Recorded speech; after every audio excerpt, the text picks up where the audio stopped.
Okay. Okay, we are live right now.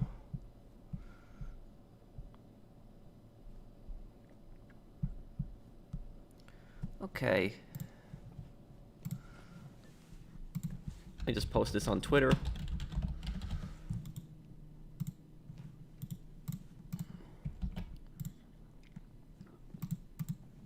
Okay. We are live right now. Hello everyone, how are you guys doing? I hope you guys are having a great day. Okay.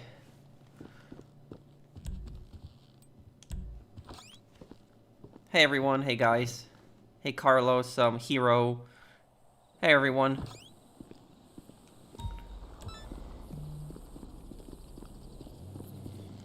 Okay, Okay.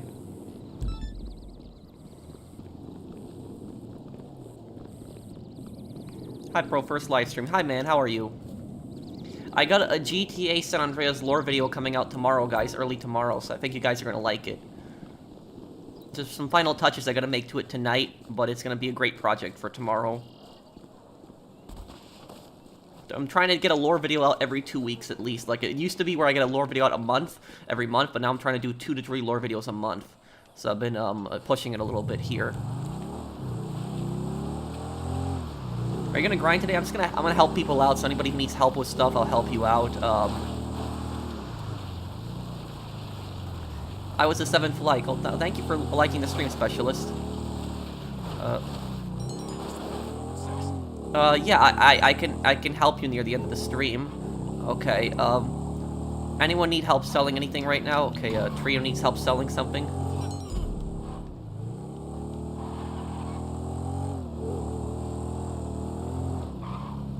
Hello, everyone. 30-second like. Oh, thank you, Mr. Waifu.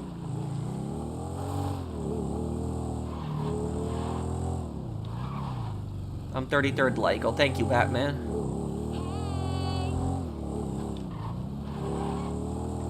Oh, thank you, Charles, Darwin.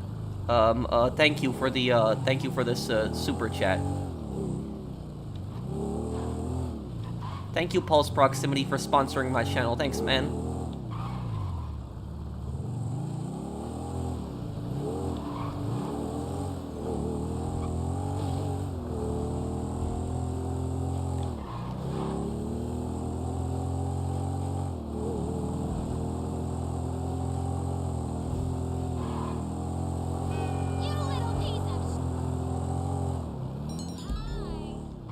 Enter a truck. Okay, let me drive over there then. Yeah, and we'll have the final part of Destroy All Humans up tonight also.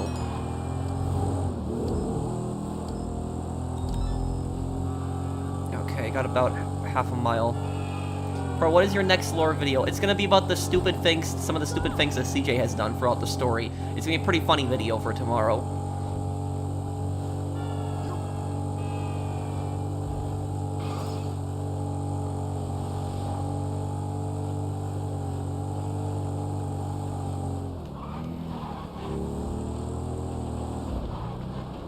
Thoughts on Elon Musk banning impersonator accounts? I really don't care. Well, Destroy All Humans 2 isn't, you know, politically correct. I think that's what a lot of people like about it.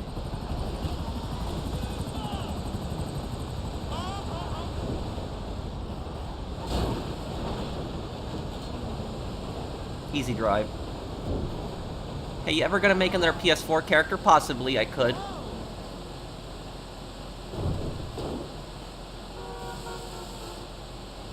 Thanks, Pulse, for the super chat. Are you gonna do a GTA San Andreas stream? I'll do one, I have to finish Vice City Stories, so Vice City Stories I still have to finish, get 100% completion in that. Love your San Andreas lore videos, my favorite game. Thank you, Eric. Thanks, man.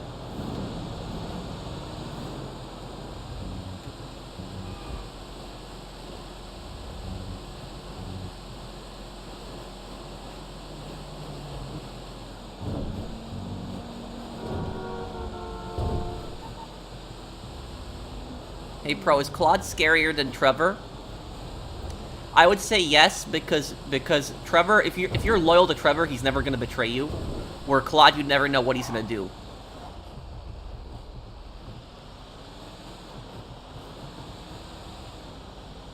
Thank you, Max, for the super chat. How are you? I'm good, Alonzo. How are you, man?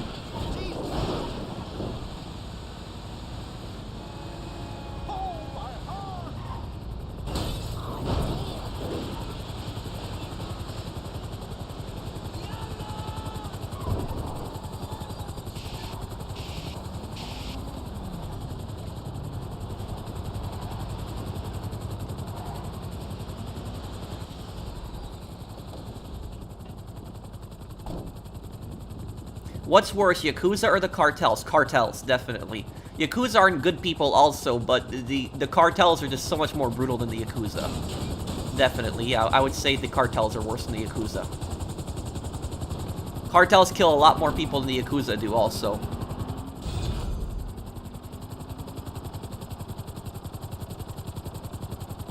Oh, it's, for me, it's 817. I'm glad they boosted the pay on this, that now, like, you used to get paid 10,000 on these missions, now it's 50,000, that's great. If Claude spoke, who would voice him? I say Keanu. Keanu Reeves. I don't know, if they made, like, if they made a GTA 3 movie, who do you guys think should play as Claude in a GTA 3 movie? Wonder what actor we could get for that. It would have to be an actor that's in their, like, late 20s, early 30s, because that's the age Claude is. He's late 20s, early 30s, so it'd have to be an actor around that age. What do you think happened to Tony after GTA 3? Oh, he became boss of the Leones. Tom Cruise is too old to play Claude. Tom Cruise is too old. And also, I think it'd be kind of weird seeing Tom Cruise play Claude, so it's, oh, okay. Oh, lag. Okay, that was,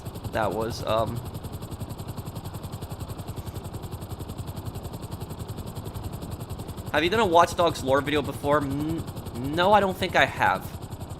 I could do a character analysis video on Aiden Pierce one day. I could do that. Aiden Pierce is my favorite Watch Dogs character, so I could do one on him. Was there a video game villain who scared you? Yes. Eddie Gluskin in Outlast.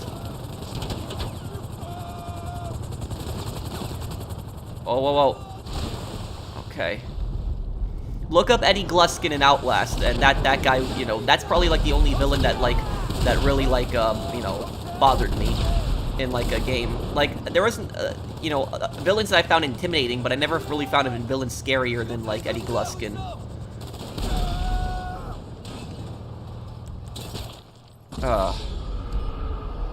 Thank you, Jimmy, for that super chat. Who do you think is a better villain in general, Makarov or Raul Menendez? I think Menendez. Well, I think Menendez is Makarov is more... Both of them are extremely intelligent. Like, both Makarov and Menendez definitely have very high IQs. Both of them, definitely. They're both very intelligent. The difference that I would say between Raul and Makarov, though, is that Raul is a bad guy, but Makarov is evil. That's the difference that I would say between them. So both of them are very smart. They're both able to plan things out. They're both able to see how things are going to turn out.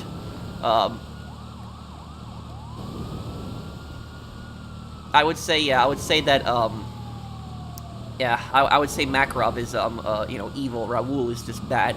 Thank you, Manes Du, for that super chat.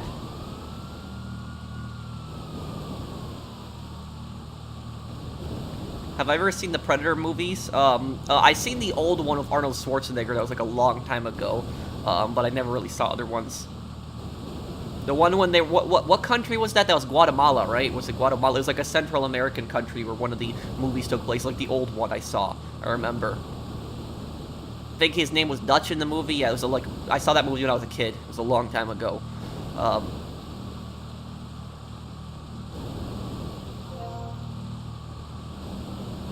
You ever gonna plan on playing the Walking Dead Telltale game? Oh yeah, Detroit Become Human, I don't know, but Walking Dead Telltale, I'll definitely play that one day. Yeah, I'm helping anybody, so if you, you know, if you need help in the session, I'll help you out if you need help. Do you think Red Dead Redemption 2 is Rockstar's best game? One of their best games. I don't know if it's their best game. I would say their best game is probably the Grand Theft Auto as a series overall. It's just their best, you know, series is the GTA games. But, who's more evil, Eddie Lowe or Dmitry Askalov? It's a tough question. Well, Eddie Lowe is insane. Yeah, he has severe, you know, mental issues. Dmitry is a psychopath. Yeah, I'd say they're both, you know, equally bad. Do you watch All Quiet on the Western Front? I didn't see the new one, but I did see the 1930s movie, and I saw the 1970s movie. Those, I also read the book, so I should watch the new one.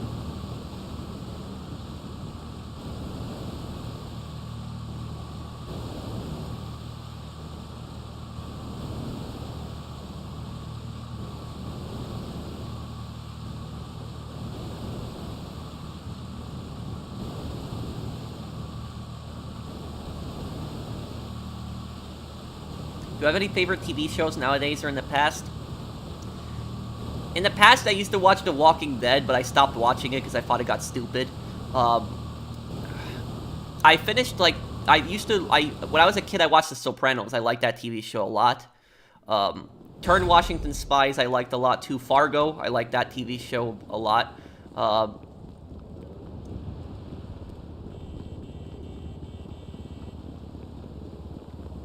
I liked Drake and Josh when I was a kid too. I love that show, but like I can't watch it anymore today because it's like it's I see Drake on there and Drake's a really creepy guy. So it's you know, Drake did some really bad things, and so I don't want to, like, you know, think of Drake when I watch that show.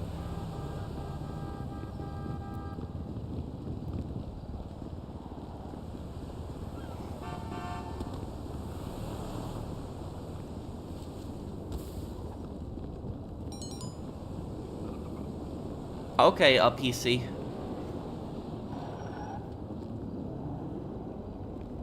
The actor. The actor. Do you think CJ trusted Tenpenny, or CJ knew that Tenpenny was corrupt and wanted to get closer to freeing Sweet? CJ didn't trust Tenpenny at all. CJ knew that Tenpenny was corrupt. Tenpenny was just... Do you have anything else to sell, by the way, Trio? CJ was being blackmailed by Tenpenny the whole time.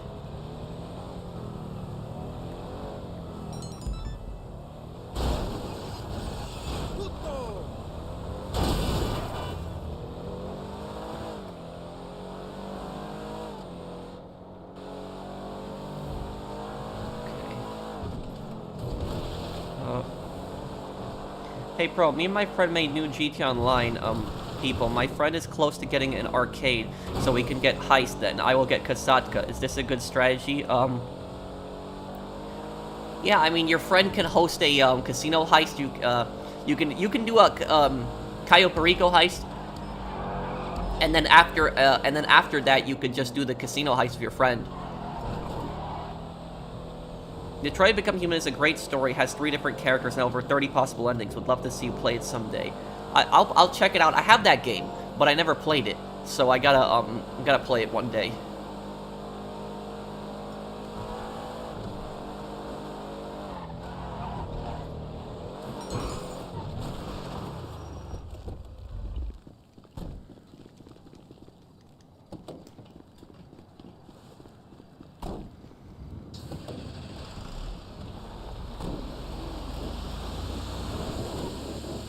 Which GTA main character do you think was the most innocent? Vic Vance.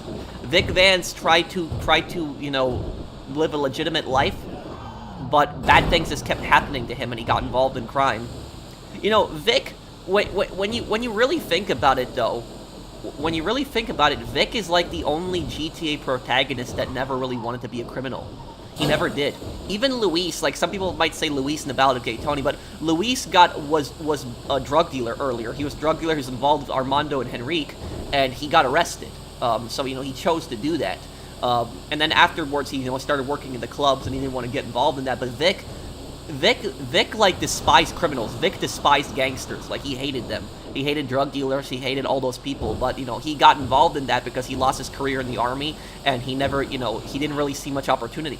And also, it was really hard for Vic to stop, because when you think about it, is what else is Vic really gonna do? Vic just did the army. He got thrown out of the army. He got dishonorably discharged from the army. He was there was what was he gonna do? He was either gonna work a dead-end job, or he was going to sell drugs. And he basically goes to one drug deal, and he makes millions of dollars. And so even for somebody who hates drugs and hates criminals, it's really hard for somebody like that to turn it down. So that's that's why Vic kept doing it, even though he hated it. Why didn't Trevor kill Michael? Good question, Max. I don't want to answer this question fully because I have a lore video coming out this month. That's right, this month there's going to be a video on that. It's going to be why doesn't Trevor kill Michael, the real reason. And it's going to, be explaining all of that whole thing. And for people wondering why Trevor didn't kill Michael, I'm not going to explain it fully what I'm going to say in my video because I don't want to spoil the video.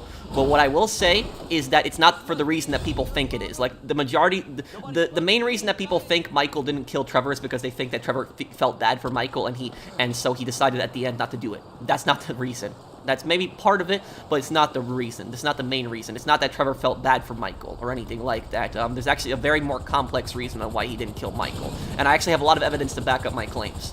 So it's not just speculation. But it's, I will explain that when I make that video.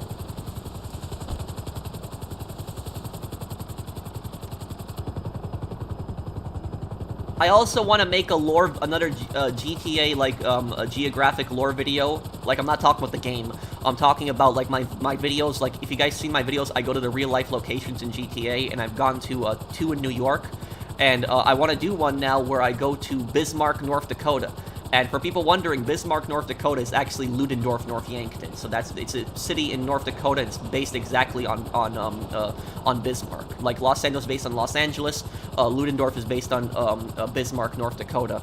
But yeah, I want to go there, and I want to go there this year because I want to go there when it's cold, when it's the winter time, when it's snowing, to show what it's like, comparing it to the game. So it's Have you ever been to Los Angeles? No, I haven't.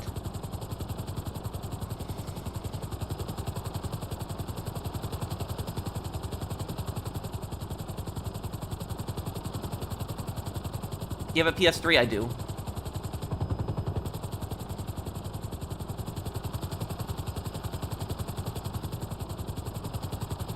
Go to Walter White's house? Well, I don't watch Breaking Bad. I know Walter White is, but I haven't really ever watched the TV show. Have I been to Miami? No, I've been to Florida, but I haven't been to Miami specifically.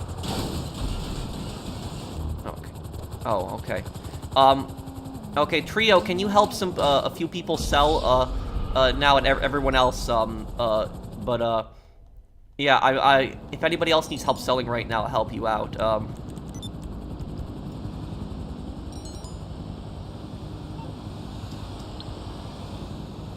Wait, let me help, I think, does Alvinor need any help right now?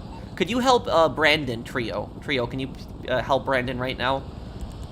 And I'll help, the other person, whoever else needs help, I'll help Alvinor.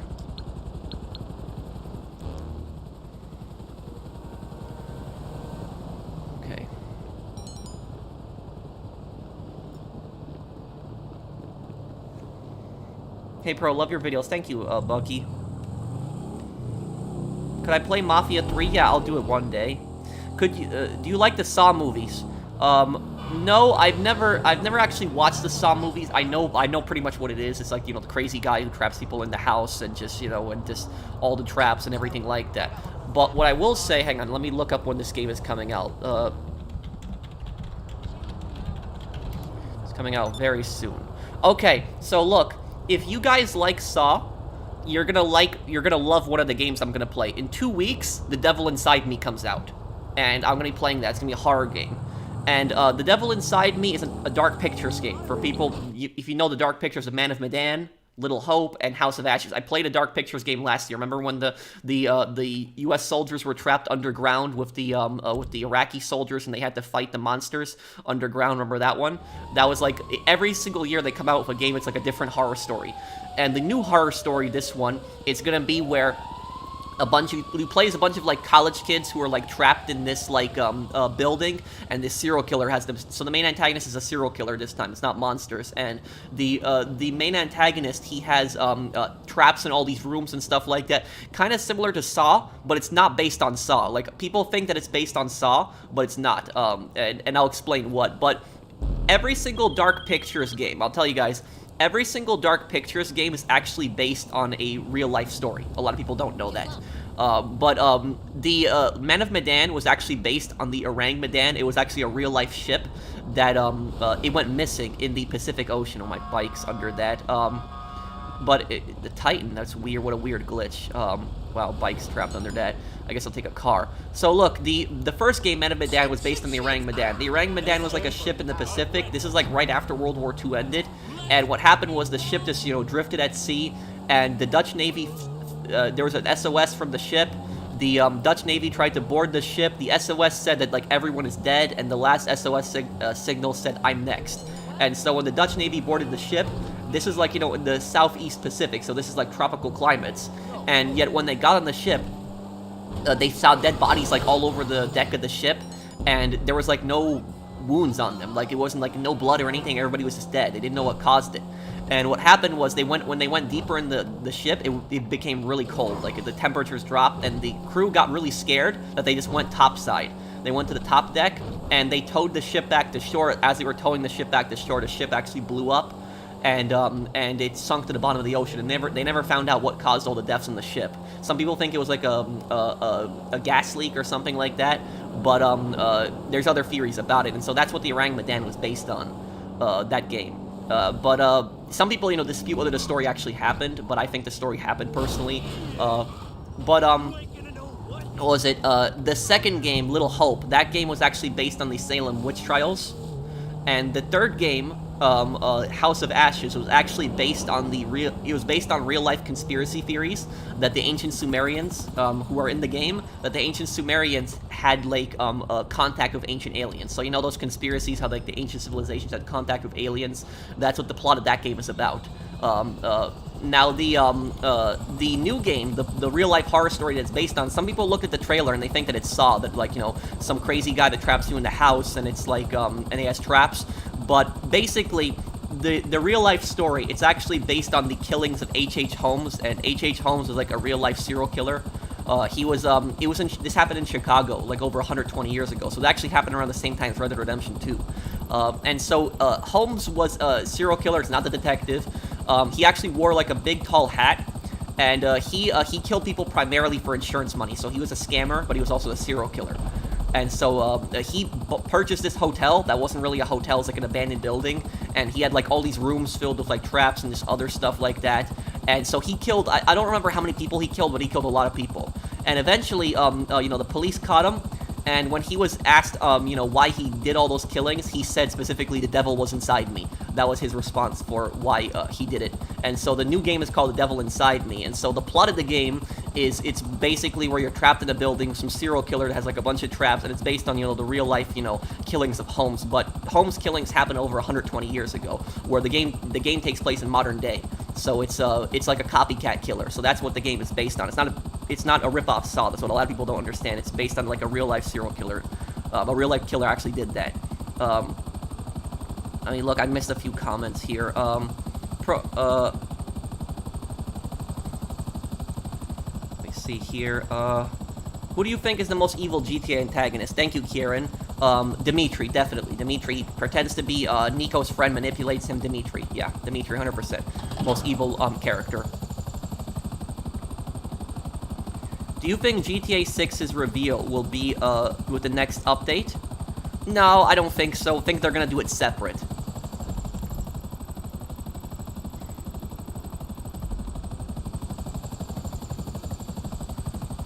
Hey Pat, I wanted to apologize for how I acted for past few weeks. I'm taking a break from joining streams until the end of the year. Hopefully this helps. Okay, Mark, I understand. Thank you for the Thank you for the super chat. And, thank you, Alien. Every GTA character messes with the Mafia like it's a normal, Tuesday. But Michael gets pushed around by Martin. Why? If Martin tried to, push Tommy, Claude, or Tommy, he'd be dead in a heartbeat. Well, you have to remember that Michael does not have the resources that a lot of the other GTA characters do. So it's, that's probably why. And also, Michael is a family. That's the thing. So they can go after Michael's family. You know, but the other GTA characters don't have families, really. Well, they probably do, but they've never really talked about,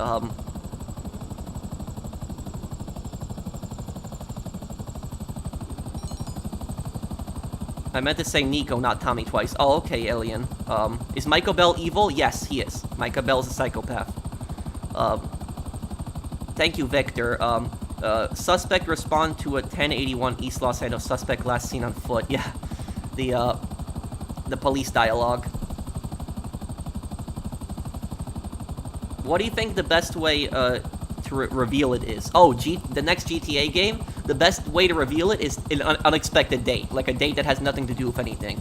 And you know what I was saying about that serial killer guys that I was talking about earlier is like, so I'll be doing that horror game. I'll be doing a playthrough of it. You know, when it comes out in 2 weeks. I'll be playing co-op because it is co-op. I'll be playing with my friend Lewis again if he gets it. But it's what I will if you want to know the real life horror story with that guy, like, you know, you just look up H.H. Holmes serial killer. And you'll see, like, it's a really disturbing story, really messed up story. But it's, Pro, what is your favorite Thanksgiving side? Don't say mashed potatoes. My favorite Thanksgiving side? Cranberry, possibly, if that counts, cranberry or corn. Thank you, Sad. Is Claude the most evil GTA protagonist? Yes, he is. Claude has no conscience. He's completely cold-blooded. He has no remorse.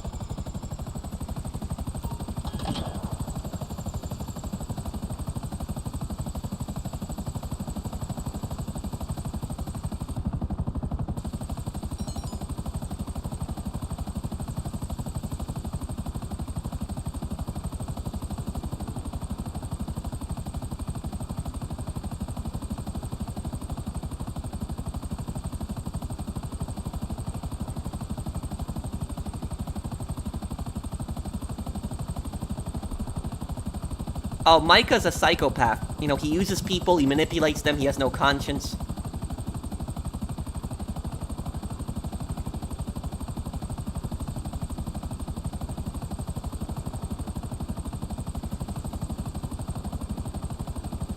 Pro, do you think Trevor doesn't kill Michael because of his son and his family he has to protect?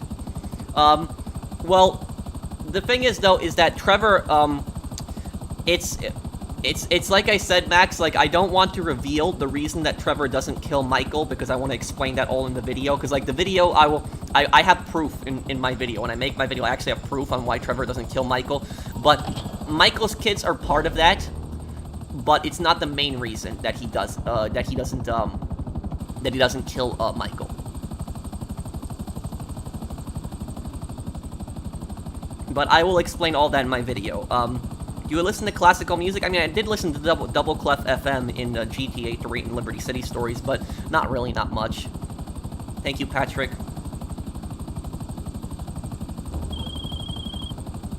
Cryptocurrency. Do I know Lewis in real life? No. We have a sale. Thank you, Jimmy. Transferring now.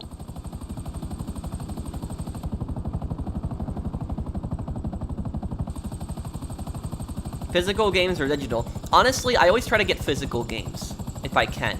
But sometimes I have to get digital. And the reason I have to get digital sometimes is because I'm a YouTuber, so like when certain games come out, I have to cover them right away, and digital is like the easiest way for me to do it, like right at midnight. Start making videos. But I honestly do prefer, like, I honestly do prefer physical if I can.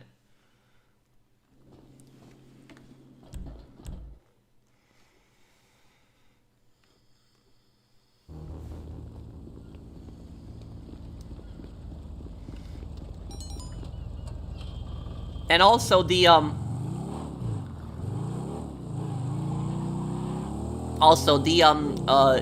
what is it? The main reason that I like physical games is because you have a case. but also I like it because if I need to, I can get rid of it. That's what I like it about it. So if it's like, you know, if it's like a bad game or something like that, and I don't want the game anymore, I can get rid of it. You know, I can, you know, sell it, or I can even give it away. Like, I've given games away to my friends, so it's you know, I can do stuff like that. You know, digital, you're stuck with it forever, regardless of whether it's a bad game or a good game. So that's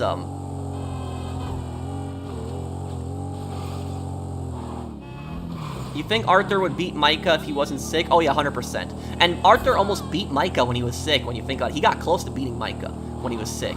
So if he wasn't sick, yeah, he would have, you know, Arthur's stamina is so much less because, you know, tuberculosis destroyed his lungs. So it's, you know, if he had the stamina that he had at, like, the beginning of the game, yeah, he would have kicked the crap out of Micah. What do you think happened to the, you mean Yakuza after GTA 3? I'm assuming that's what you meant. Probably eventually collapsed over time. Guys, please let me drive one of the boats if I can. I don't like really using air vehicles that much anymore.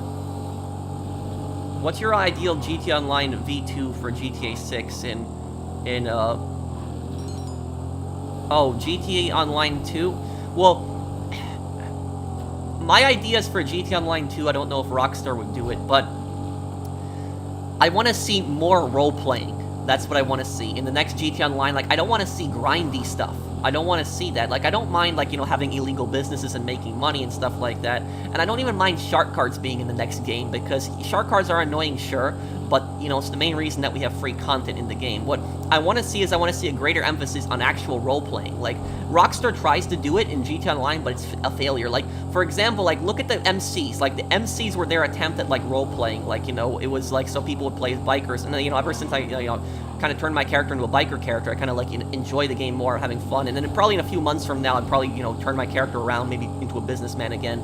But it's like, it's like that level when they added the MCs. It was supposed to add, like, role-playing. People were supposed to drive around in motorcycle clubs, but, like, people don't do that. They just do it for, like, the businesses and stuff. Like they added that table to the clubhouse and stuff like that. You know, it's meant for role-playing, but people don't really do it. I would like to see, like, a greater emphasis on role-play and, like, less grindy stuff. Like, if you're an actual arms dealer, I want to see you be an actual arms dealer. Like, you know, stuff like that. I don't want to just see you fill up a bunker with supplies and just sell it. I want to see actual arms dealing stuff, like, you know, going to a deal or something like that. You know, stuff like that. That's what I would like to see in an online game. Maybe interacting with other players.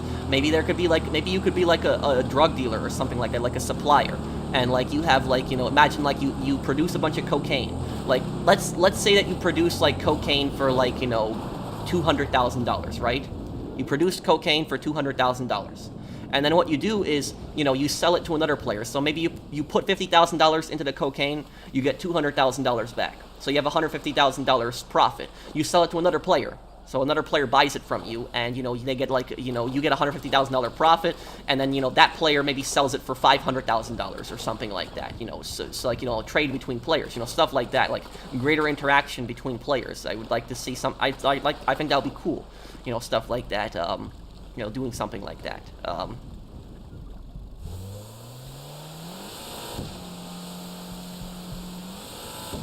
I hope that answers your question, Morgan. I know you and him have done all the Dark Pictures games together. I was just wondering if you guys knew each other before YouTube. Oh, no, we don't, Jimmy. Thank you for the super chat. Hi there, mister. Hi, Dominic. Punch Damien breaks, yes or no? Yes. Yeah, Damien's a scumbag. I wish every GTA had a classical radio station, like in Saints Row, Watch Dogs 2, and Legion. It felt strangely good while doing some crazy actions. Oh, I agree with you, Patrick. Always try to diversify music. Hi, bro, I just earned the Platinum in Red Dead Redemption 2. Hardest one I've ever earned. Yeah, I never got around to doing the Platinum because I've been busy with just so many projects over the years. But yes, I would say that Red Dead Redemption 2 is probably the hardest Rockstar game to 100%, definitely.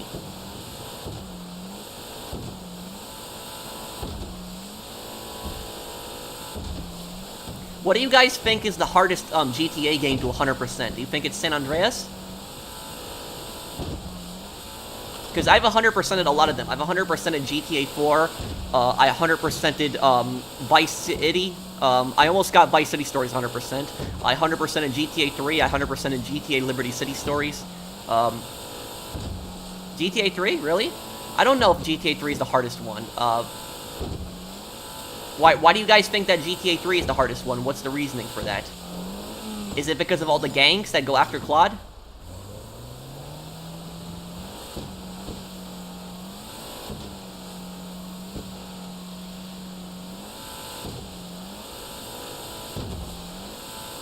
Oh, shotgun hell, yeah.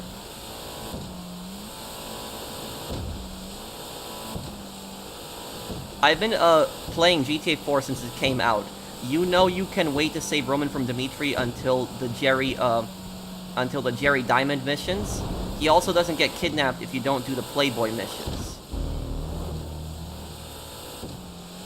He doesn't get kidnapped if you don't do the Playboy missions.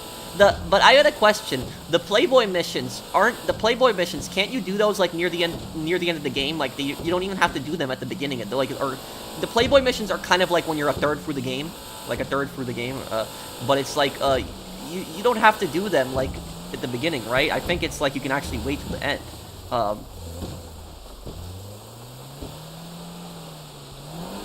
I just made the thumbnail. It's my still house in GTA.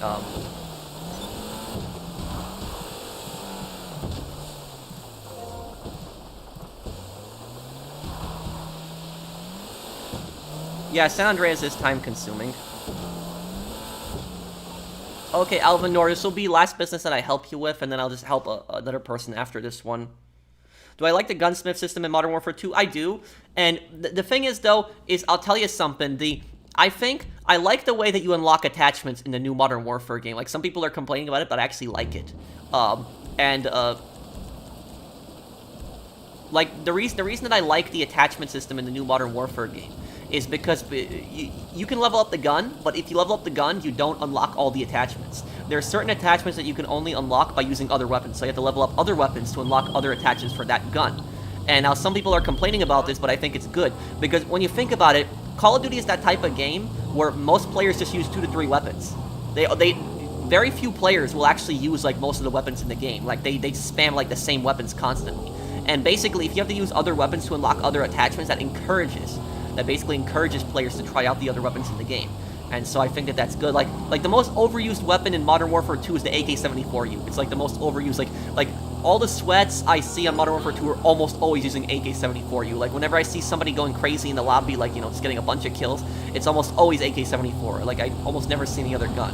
And so it's like, I think people should diversify weapons that they use. And I can't do something like that. I can't use the same gun constantly. It's just boring. It's stupid. And I never understand this, why people can just use the same gun over and over and over again. Don't they get bored? Like, I just never got that personally.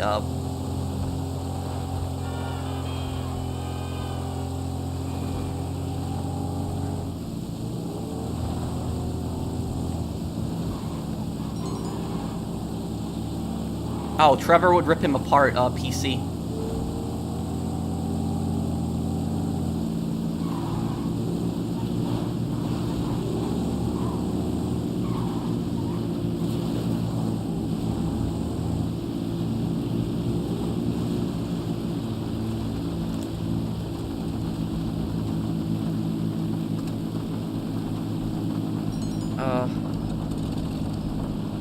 I 100% at San Andreas. It's not hard for me. GTA 3 would be hard because of shotgun hell. Yeah, that you want to do some of the all the activities in Portland. You want to do them before you kill Salvatore.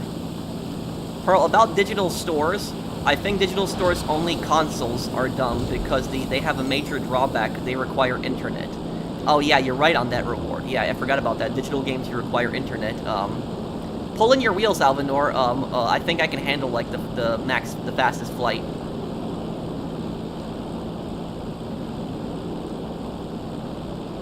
This is a way to make the planes fly faster.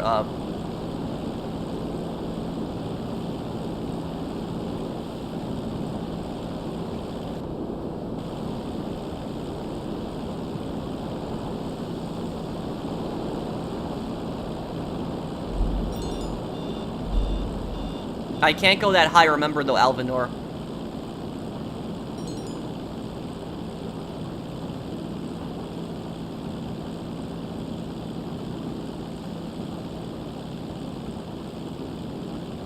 Can you play the Black Ops series next? I actually already did. I played Black Ops 1. I did that like 2 years ago. There's a playlist on my channel, and I did Black Ops Cold War. I didn't play Black Ops 2, 3, or 4 on the channel, though. But I could do them one day.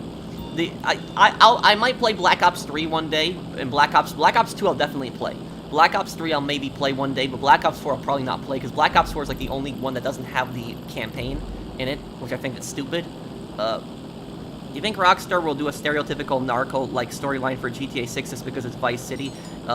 They said Bonnie and Clyde-like story, but probably won't copy it. Thank you, Morrigan. Well, the thing is, though, is honestly, I hope that the story is not a Bonnie and Clyde story. I hope it's not. And the reason I hope it's not a Bonnie and Clyde, not that I don't think the storyline would be cool, but because it'd be too similar to GTA 5 when you really think about it.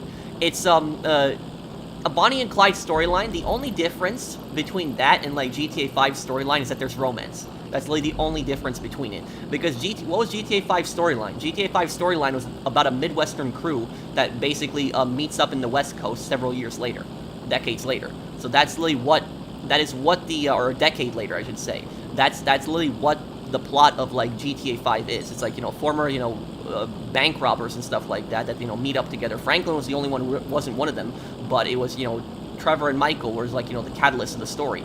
And so it was, you know, if you have a Bonnie and Clyde thing in the next GTA game, it's just going to be robbery spam, like heists constantly, heist after heist after heist. And my position on that is I don't want to see heist spam in the next GTA game. I don't.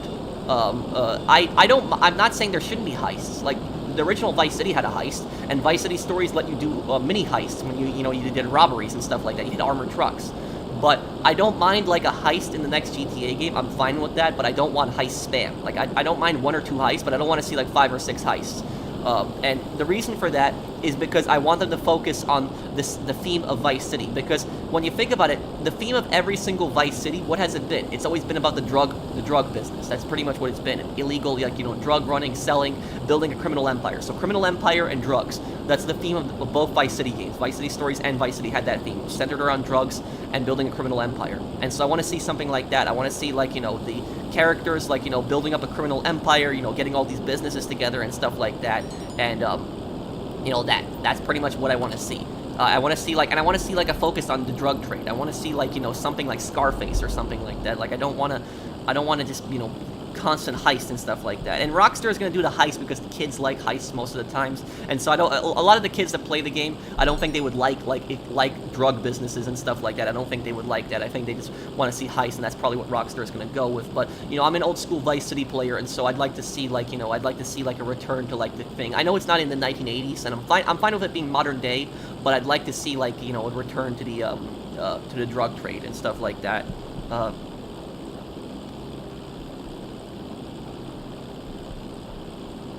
Do you think Trevor is right when he calls Jimmy and Tracy brats and his entire family ungrateful? Also, GTA San Andreas and 5 are the hardest GTAs to 100%. GTA San Andreas and 5? I don't know, was 5 really that hard to get 100%? I don't think it was, if I remember. But San Andreas, I would say, is probably the hardest one because of all the collectibles. Like, San Andreas is like horseshoes, tags, photos, like, has 3 different collectibles. That's what I would say about San Andreas. Yeah, let's see here. I'm doing good, Brandon.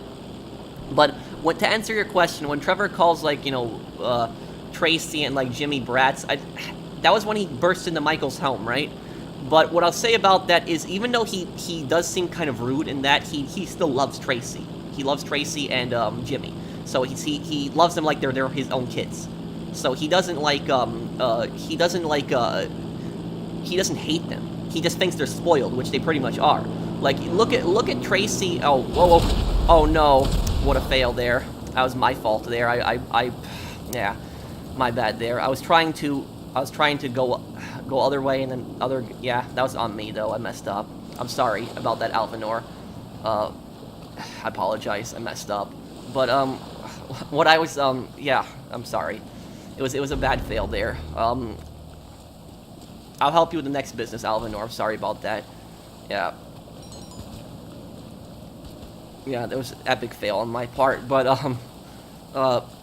what I was trying to say though about, like, Trevor and Mike, Tracy and Jimmy, is Tracy and Jimmy have gotten spoiled. If you really think about how they how they're behaving, like, Jimmy and Tracy are very, like, Jimmy doesn't want to Jimmy doesn't want to get a job, and, like, Tracy is, like, obsessed with the celebrity stuff. Like, she thinks that she's gonna be a celebrity, so that's, like, you know, That's what I think what Trevor means about that. The bonus does make up the difference though for that, but I'm sorry, Alvinor, it's my bad. I apologize. Yeah, I'm sorry about that. I messed up.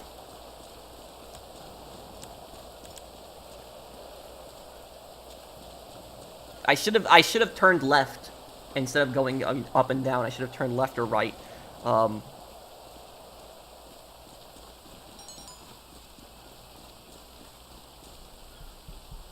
Favorite Call of Duty game, World at War. Ever thought about doing a series about GTA criminal groups and their real-life counterparts? Madrazo Cartel being CDS, Balas equals Pyru. I could do it. Most of the GTA 4 gangs are based on real-life gangs. I know that. A lot of them in New York, for instance. Like the Angels of Death are the Hell's Angels in real life. The Gambetti family is the Gambino family in real life. The what is it? The Ancelotti family is probably based on the Genovese crime family. The what is it? The Pavanos are based on another family. I'm trying to remember what family they were.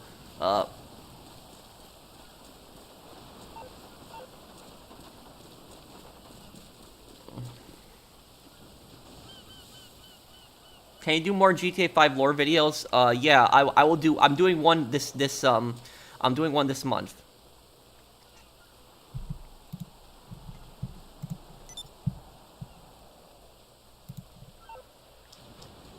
Alvin Noor, can you invite me to your next business? The Lost MC are based on the Outlaws MC. Well, I've never heard of them. I've heard of the Hell's Angels, but I've never heard of the Outlaws MC. The Colombo crime family. I don't know. The Pavanos, the family that the Pavanos is based on. There was a the Pavanos are led by a woman Don, and in the Italian mafia world, that's kind of strange because there's almost never like a Don that is a woman, and the reason for that is because women are not allowed to become maid in the mafia. They're not allowed to. Like, the mafia is very sexist, and so it's like the women are not allowed to, you know, become maid. Like, women are associates with the mafia. Like, you know, they are people that, like, you know, work with, like, there's women criminals that work with the mafia as like associates and stuff like that and help them make money, but they're never like, you know, maid typically. The closest thing that like would be like for like a woman to be like a maid member of the mafia is if she's like the wife of like a made man. That's like, you know, the closest of like a woman being like considered like maid in the family. But the Pavanos, like I said, the Pavanos have like a woman leader in GTA 4. She's not seen in the game, but she's mentioned a few times. And there's a real life mafia family that actually has a woman leader. I don't remember what the name of the family was, but it was like that in real life. And that's what the Pavanos were based on. I don't know if they were a New York family. They might have been an Italian family, just in actually mainland Italy. But it was, that happened in real life. It sailed.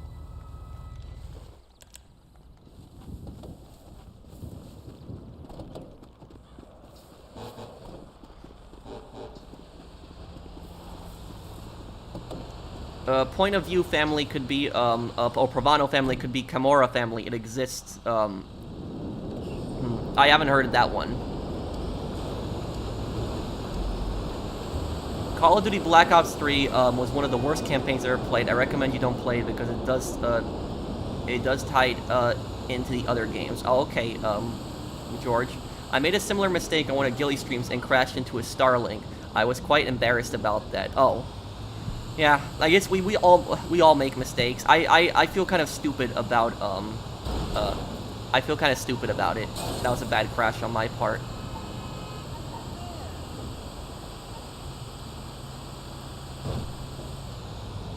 Despite the Lost MC being based on Outlaws MC and Angels of Death based on Hell's Angels, aren't rivals with the Outlaws? They are rivals with the with Mongols. I've heard of that MC before, but I don't know anything much about them.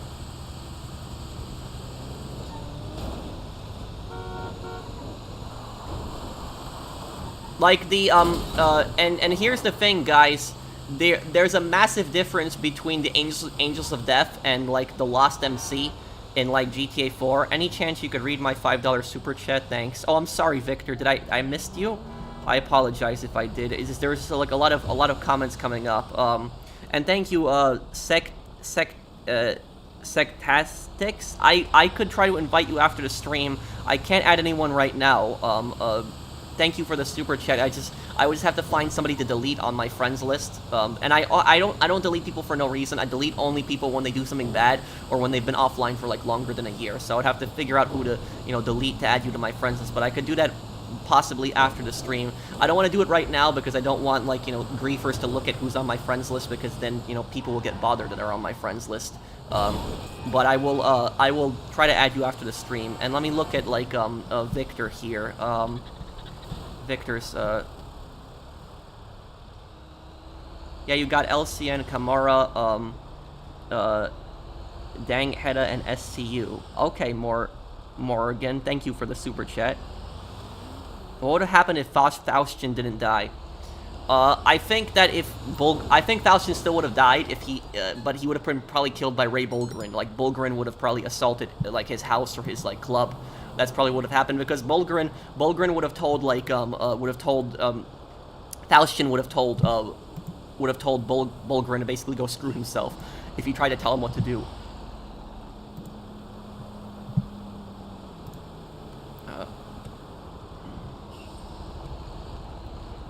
And okay, your super chat earlier was, what's your view on GTA games sending the National Guard on just one criminal? Is it deemed unnecessary and unrealistic since there's militarized police?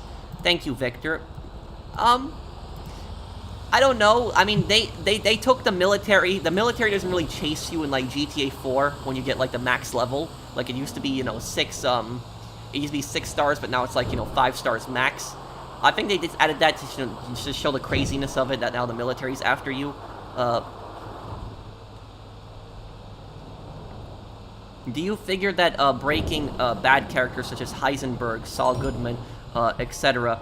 would make it far in the more extreme environment like GTA 3D AC Universe? If so, who makes it and who doesn't?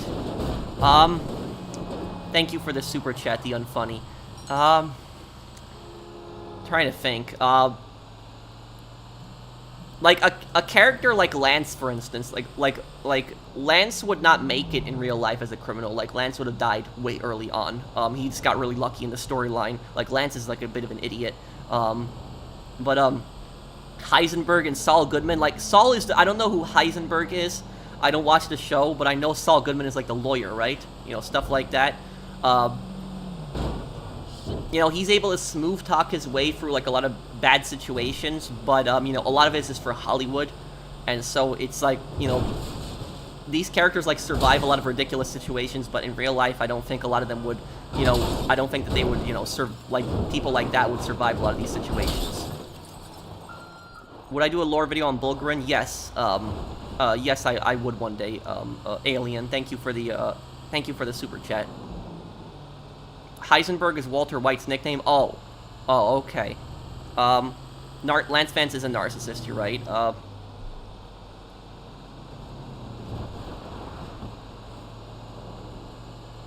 Hey Brandon, thank you for sponsoring my channel. Thanks, man. But what I was saying, earlier, guys, was like there's a massive difference between like the Lost MC and like the Angels of Death.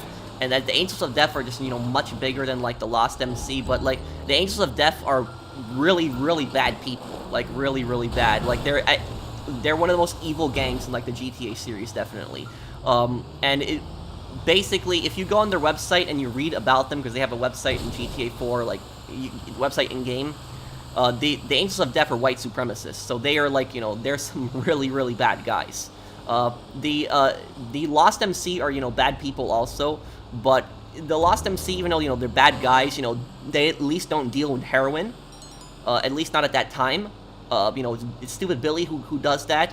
And, the Lost, aren't racist. Billy is kind of racist, but, like, the Lost generally are not racist.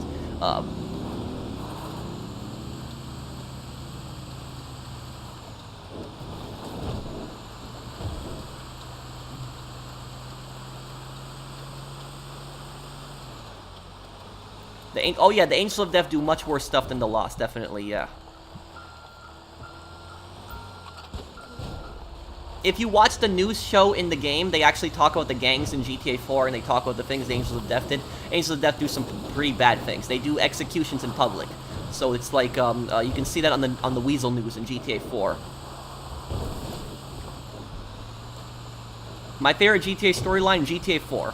Thank you, thank you, Pope, for the, thank you for the super chat, man.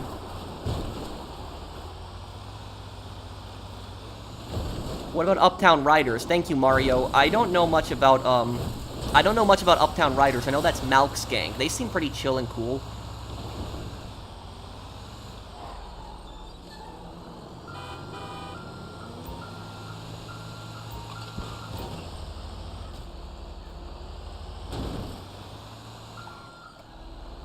Hey, Goddard. How are you? Hey, Draper. Trevor should have killed the Angels of Death. Yeah, the Angels of Death should have been the antagonist, not, I agree.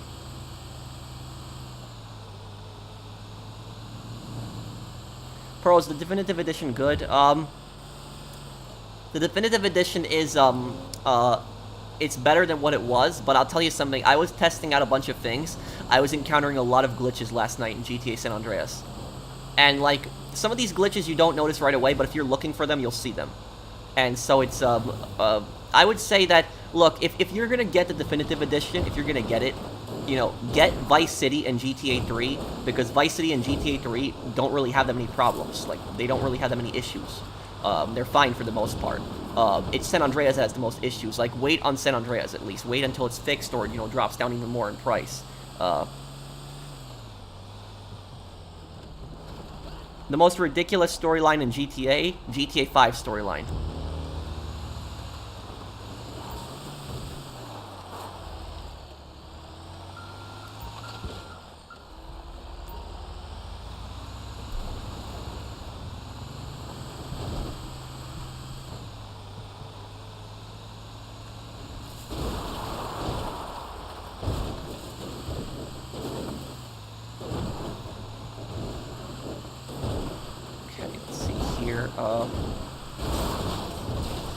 Okay, I'm gonna help somebody else sell Nell Alvinor.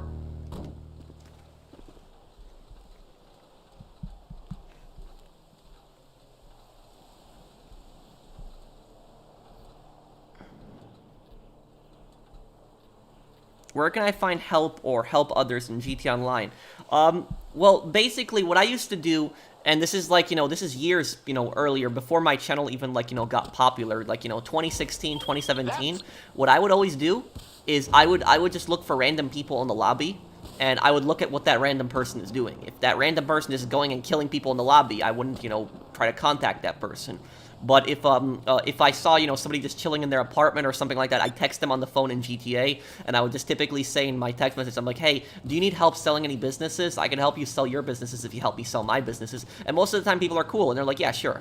And so, you know, if they help you sell your business, make sure you help them sell back, because it's the right thing to do. But that's typically what I would always do. And most of the time, it worked out. Almost 95% of the time when I did that, it worked out. If sometimes people would say, no, I don't want to do it right now, and I'd say, okay, that's fine. But there was no actual incidents like that happened. There was only one incident that I've had ever with that, where there was like one guy, it was like right after the Bikers update came out in like October of 2016. I had to sell a cocaine business, and it was just like me and my friend, and we wanted a third person. And so I texted this guy in the lobby, and I was like, hey, I'm like, you need help selling anything? Can you help me sell my stuff if I help you sell yours? And so he's like, yeah. And so I went, I helped him sell like 3 or 4 businesses. And then afterwards, all I needed help was selling my cocaine business. And when we were selling my cocaine business, we had the Dodo planes. And when we had the Dodo planes, the guy actually jumped out of the plane and like crashed it into a mountain. Like it was on purpose. It wasn't an accident. And I lost like a third of the product. And I just messaged him why. And he just messaged me LOL and just left. And so I helped him sell like 3 or 4 businesses. And then he just blew up like part of my sale. Like, you know what a scumbag. But that was like, you know, that's the only bad incident I had. Most of the time when I sold with randoms, it worked out well. Like most randoms were actually cool. You know, the only time I wouldn't do stuff with randoms is I wouldn't do like a crate sale with randoms, like because that's too risky, like 111 crates. But like it's like if you're selling like a cocaine business or like an MC business and stuff like that, you know, you get to sell with randoms. There's not really a problem. You know, just make sure you help them back, and that's just it. So, like, you know, people say all the time, I don't have anybody that can help me, but it's not that hard to actually find people to help you. Just message people, random people in the lobby. The problem is that people are too scared to invite random people to their MC. They think that something's going to go wrong. But like I said, I sold dozens and dozens and dozens of times random people I didn't even know, and it almost always goes good. There's only one incident that I had where it went bad. So it was just, you know, that. I hope that answers your question, Spencer.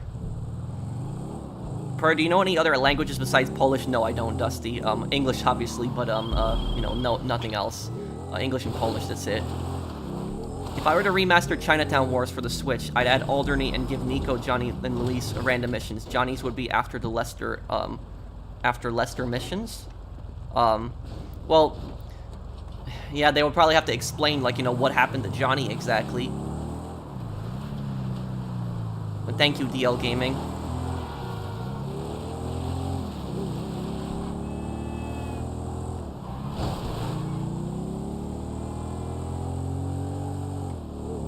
Okay, let me take one of the bikes, guys. I got 3 miles to the bikes.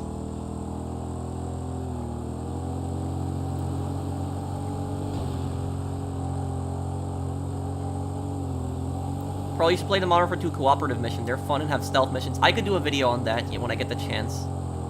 Love that video you did on the Kotaku Modern Warfare 2 article. What were those people smoking when they wrote it? I don't know.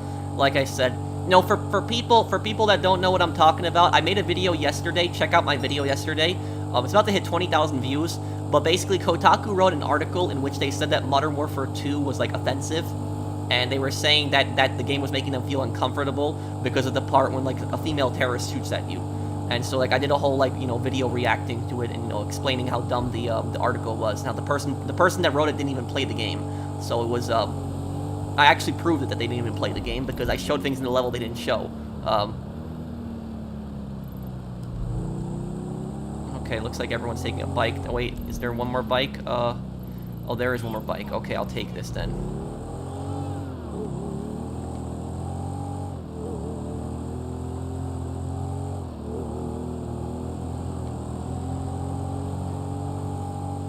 What's the best way to make millions?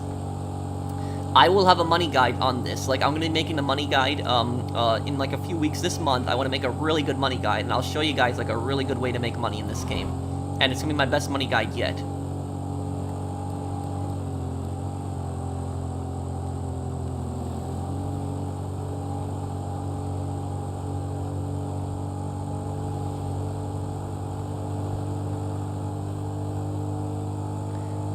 Mr. Waifu was being bullied in chat. He was saying stuff like, I'm a terrible person. I don't know if he's still here, but I'm worried about him.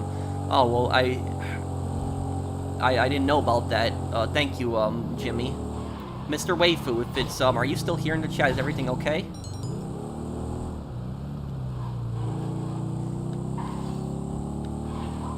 If you guys could, please not argue in the chat, I would really appreciate it. I don't want to time anybody out. But I might have to if somebody's getting bullied in the chat. I don't tolerate that.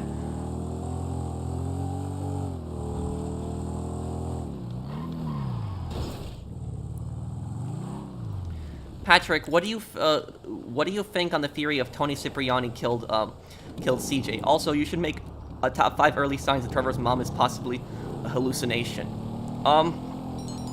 Thank you for the super chat, Eras. I could do something like that. Might not be a top 5, it might just be a video explaining what I think of the Trevor's mom thing.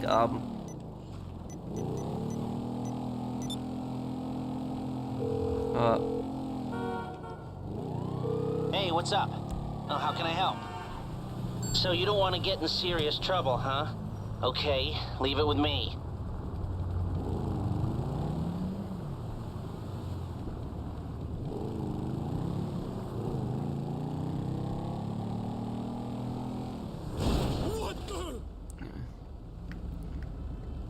NPC drivers. Oh, what? Excuse me, please, sir. I meant nothing. I am sorry. What are you doing? Okay, this...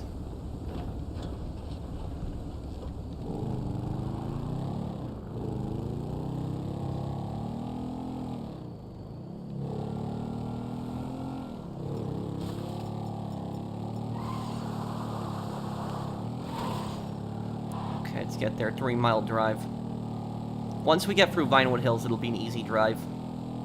Mole, there's... Mole, there, I'm not ignoring you, man. There's just a lot of people that are posting. Did you check out those other 2 things yet? No, Mario, but I will.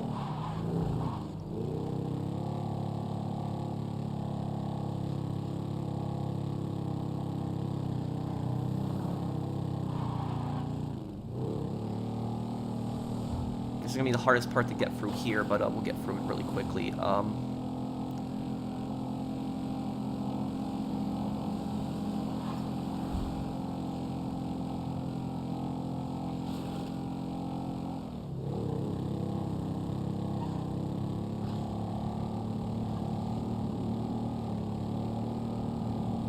Nice outfit, Pro. Thank you, man.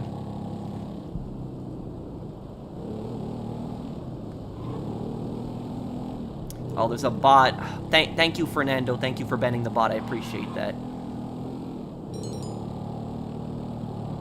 Okay, I'll see you, 3rd Street. Take care, man.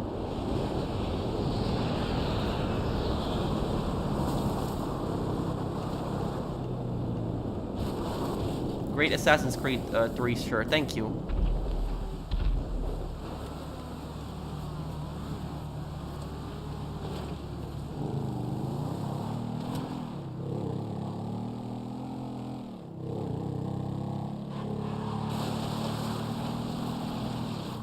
Did I ever play Uncharted? No, I didn't. I played the betas for them, like I played demos before, but I never owned the games. Well, I do actually own the collection. I had that for free. I think it was PlayStation Plus, or was it? Or it was like one of the collection or something like that that I redeemed like a long time ago. But, congrats on 1 million subs. Thank you, man. Thanks, Antonio, for that super chat earlier.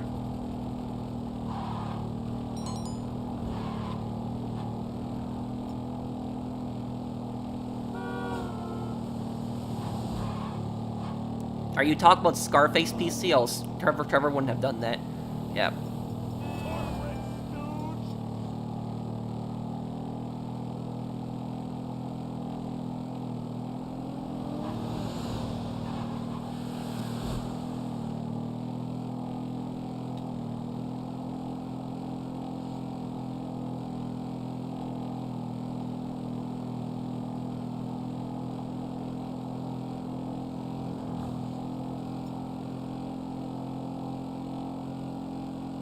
Yeah, Assassin's Creed 3 was a great game. I gotta play it one day.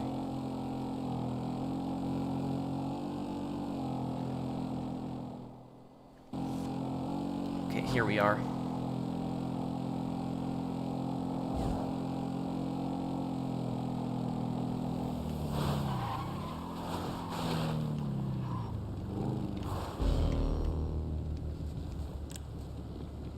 Thoughts on Lucia and Jason betraying each other? I don't think that's going to happen, Morgan. Because you're going to be playing as both characters, so it wouldn't make sense.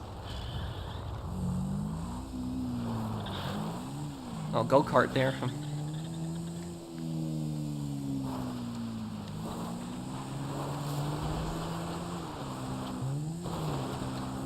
Okay, Alvinor, I'm going to help,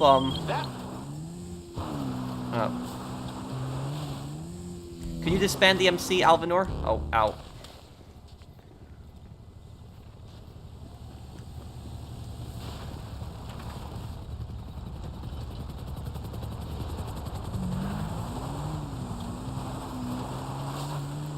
How's it going, Pro? It's going good. How are you, man?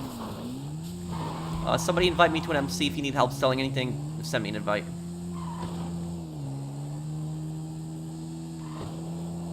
Yeah, you can betray Michael or Trevor, sure, but that's non-canon. That's not canon.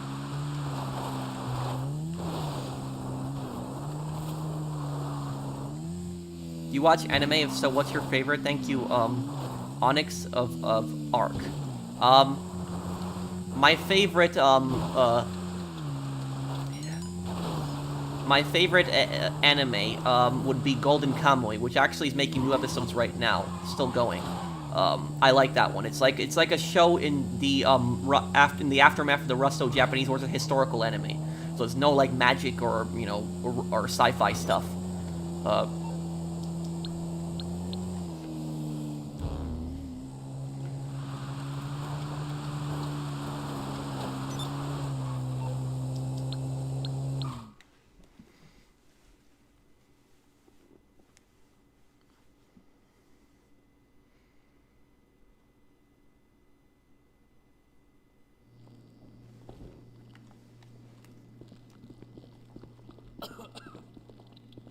How much money do I currently have on GTA? Like, 1,158,000,000?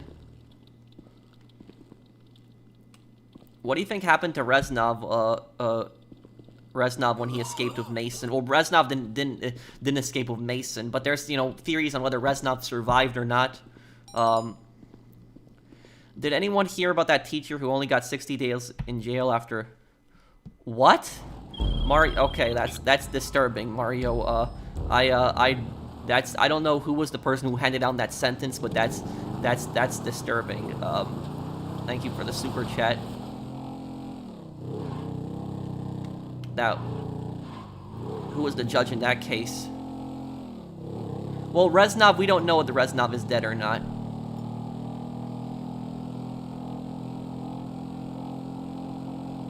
That's fine, Mr. Waifu. Are you okay?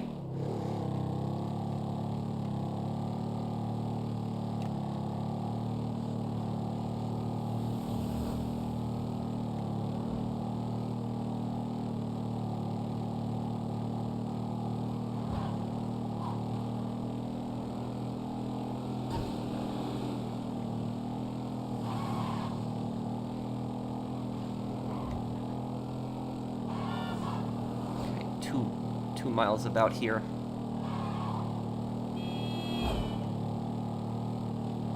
You're going pretty fast up these hills. Yeah, well, it is in PC.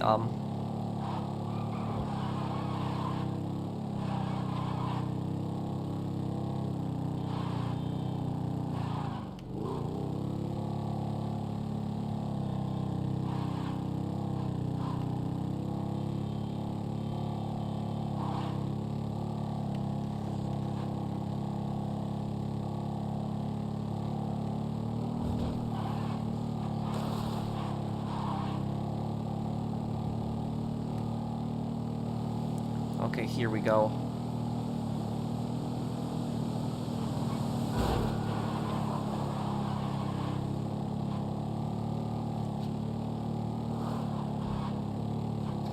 I didn't even know I had a bounty on me.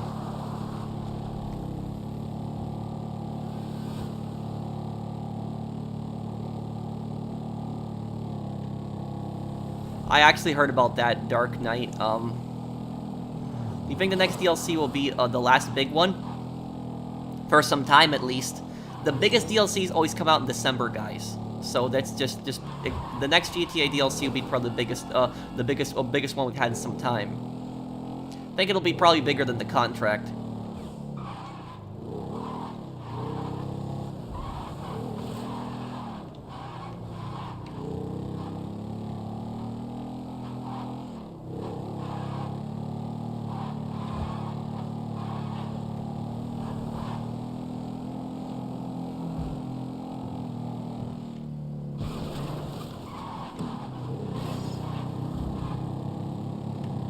Oh, this is the cops. Get Lester ready, everyone.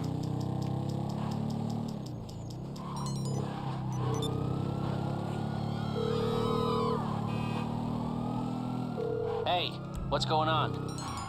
Oh, hey, you're in trouble. Okay. I'll deal with it. Here we go. Okay. One moment, I'll look at the chat in just a second, guys. I just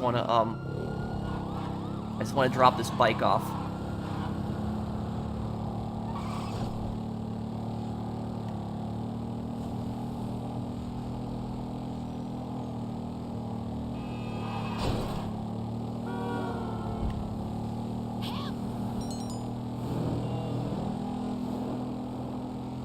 Yeah, I know about that, PC.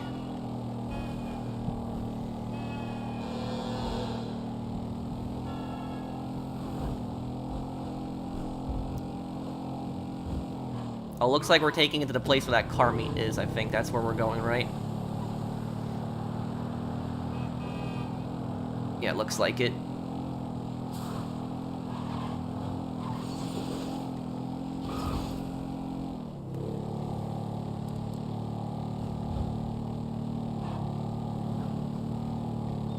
Yeah, that's pretty close to the car meet place.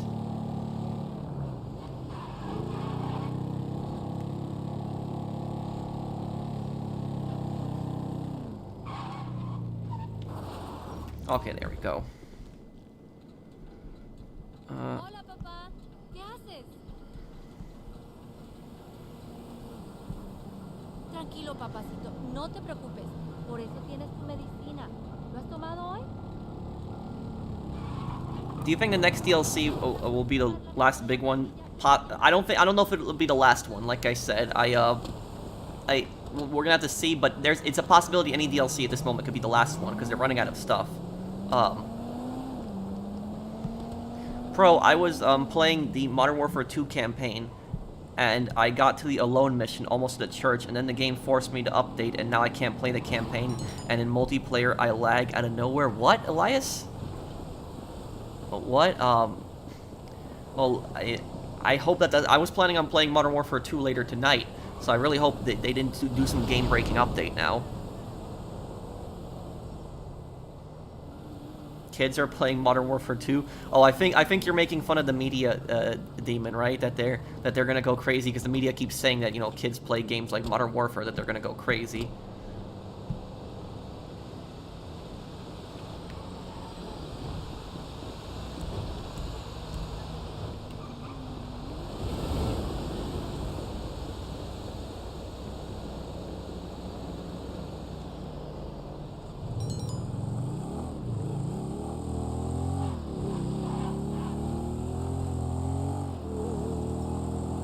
How much closer is this Saints Row reboot review? Next weekend. Next weekend it should be up.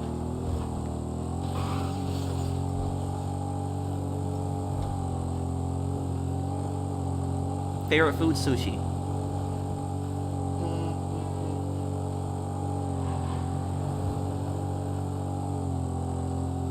Patrick, thinking about playing some old Rockstar games, Max Payne, Manhunt, Bully? Yeah. Yeah, I want to play those games. I think I'll play Manhunt now because, like, I was scared of Rockstar, but, I mean, not Rockstar, but YouTube striking, like, Manhunt if I play it, but I played Outlast and there was no issues, and so Outlast is kind of just as violent or even more violent than Manhunt, so I think it'll be good to play now.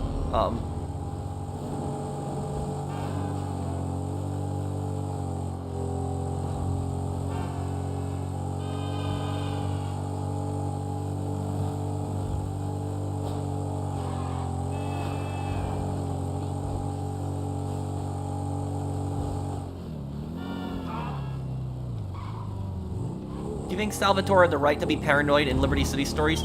Yeah, yeah, because a lot of the families were out to get him. But I think that he didn't need to be as paranoid in GTA 3, and that cost him his life when he screwed over Claude.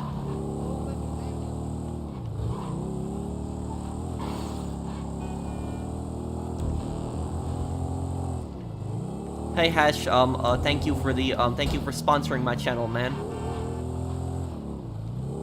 Thanks, man, I appreciate it. Where's the lore videos? Palm, please just be patient with me. I always try to get them out as fast as I can. I felt bad that I had to push my lore video back to tomorrow, but tomorrow, early tomorrow, it'll be up, I promise. No delays. Check out lore video, will be up tomorrow, okay? And next week, I'll have the Saints Row reboot review. So just be patient, and it'll be up tomorrow. So I promise you that.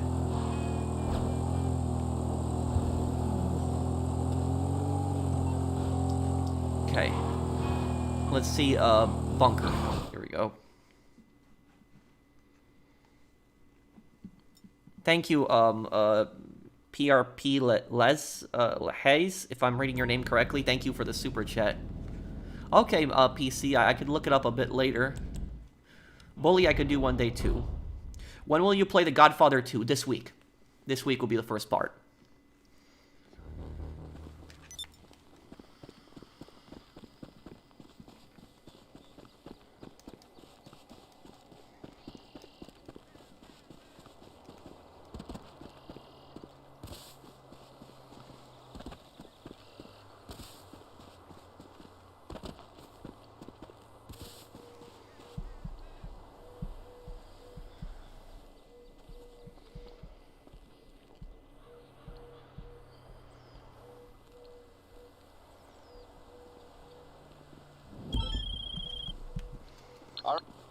Okay, this is at least the easy mission.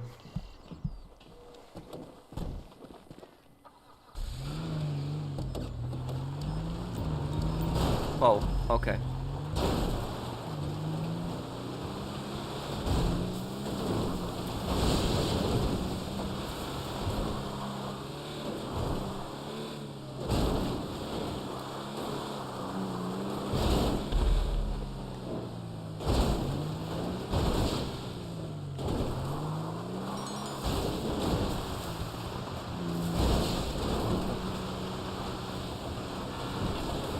Pro, have you ever seen the movie Misery? Imagine if you're in Paul Sheldon's place. What would you do if that were to happen to you? I actually never seen Misery, so I would not be able to answer your question. Can you explain to me what happens to the character? You don't have to super chat me again, but you could explain if you could explain to me what happens. I do appreciate the super chat. Thank you, Dusty. Thoughts on the Game Grumps, Aaron and Danny? I don't know who that is. Is that like a YouTube channel? It sounds like a series. True Crime New York? Yes, I'm considering playing that. What is your opinion on Watch Dogs Legion stop getting updates after only a year? Release pity because the game could have been so much better. Oh yeah, I agree with you. You know what? I might revisit Watch Dogs Legion. Maybe I'll make a video on that and like the wasted potential of Watch Dogs Legion.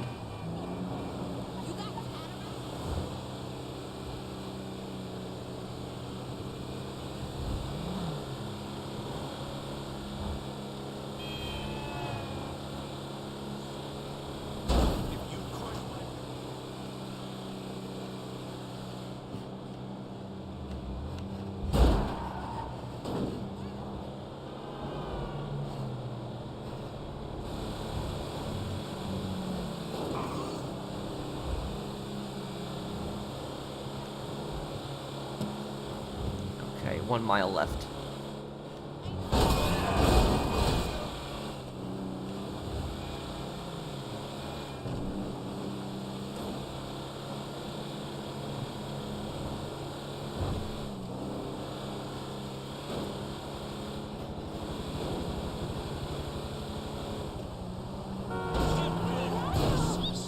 We're the last ones to deliver, right? Okay.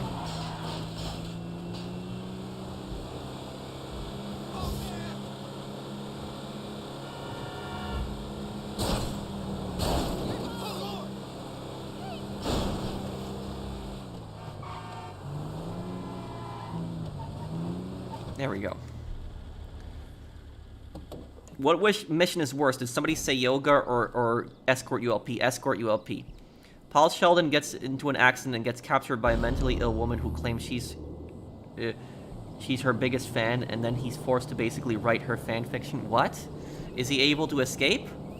I'm assuming he can't. That sounds really creepy.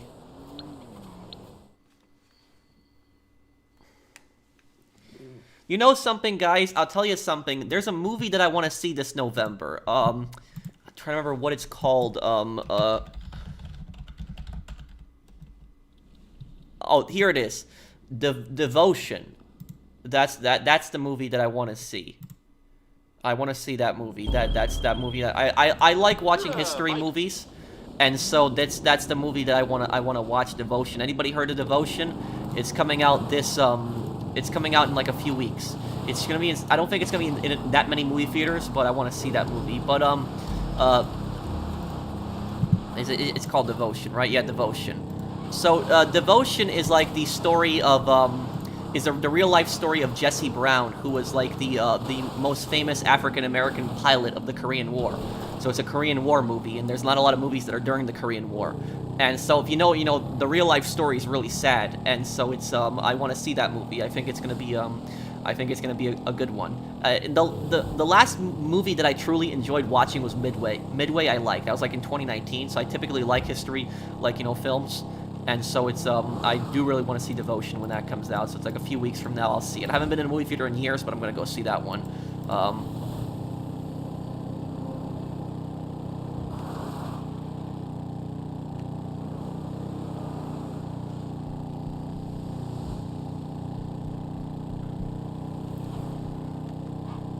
Who is worse, Micah or Ross?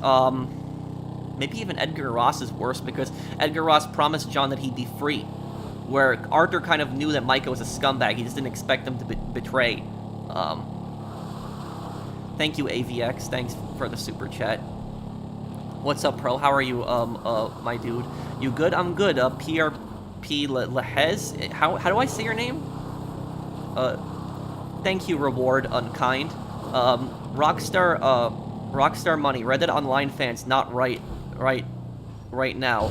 Rockstar, hey, there's no Reddit Online without money. Reddit Online fans, leave us alone, Rockstar. Rockstar, give us money. Reddit Online fans, you'll get your money once you update this damn game. That's a reference to Spider-Man. I know that. You know, you'll get your rent when you fix this damn door. That's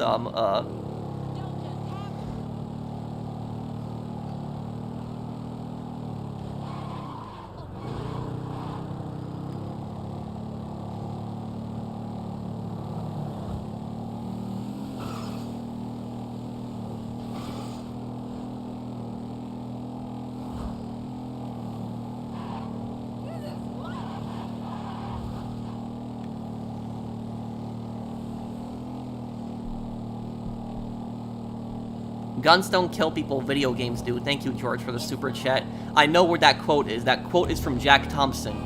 Jack Thompson is that stupid lawyer that in the early 2000s tried to sue Rockstar, and he failed at so many lawsuits that, like, I think a judge disbarred him from practicing law ever again, because he constantly kept suing Rockstar over dumb things. He called GTA a murder simulator. So that's like that's what he constantly kept suing over dumb things like that. And also, Rockstar actually made a parody of Jack Thompson. In GTA 4, there's a lawyer called Goldberg. And Goldberg, when you point a gun at him, Goldberg actually says, guns don't kill people, video games do, which is a reference to Jack Thompson. And Jack Thompson actually tried to sue Rockstar over that too, and failed also. So it was,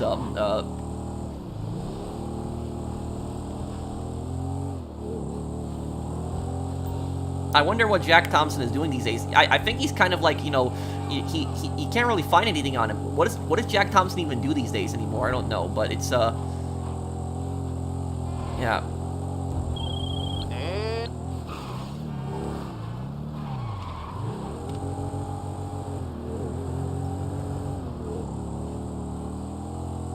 When do you think GTA is coming out with the next GTA game? Not until I would say the next GTA game is not coming out until at least 2 years. I can't picture it coming out next year. I think at least 2 years from now. Rockstar, I missed the point where that's my problem. Yep, Spider-Man 2.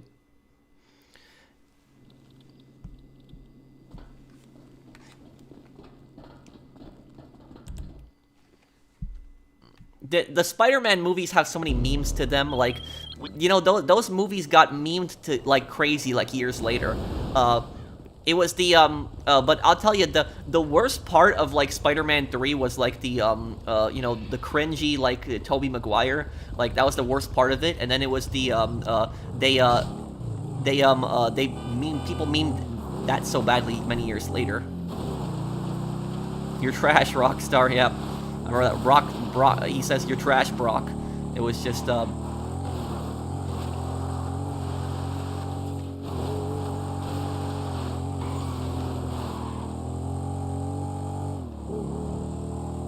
gonna put some dirt in your eye. Oh yeah, that was such a weird line. Like, it was such, the line made no sense.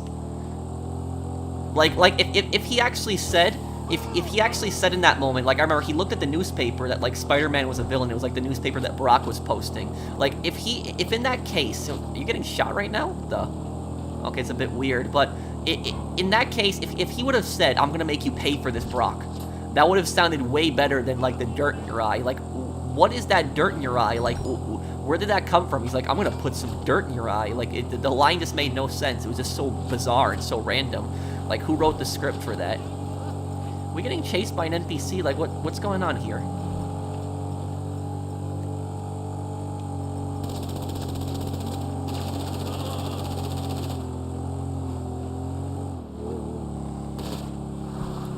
Who is more greedy, Rockstar or Eustace from Courage the Cowardly Dog? Oh, it's they're both very greedy.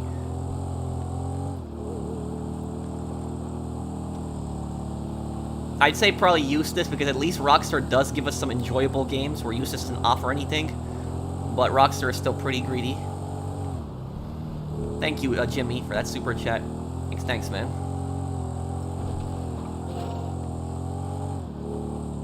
Hey, Chaz. Okay. Imagine if Saints Woke won Game of the Year. I'm glad Rockstar pretty much never caved to these people. I wish they did. Well, I don't. You know, I don't mind seeing like a diverse set of characters in games, but I just don't want like, you know, I don't want anything political being pushed in a game. That's basically just how I feel about it, Mario. Like, the Saints Row characters were just horrible. Like, Saints Row, the reboot. Like, the old Saints Row characters so much better. Like, you had Dex, Julius, like, you know, Troy, Johnny, you know, Pierce, Shandy, Carlos. You know, you had some really good characters. And then they, you know, they did that in, like, the new one, which, I don't know.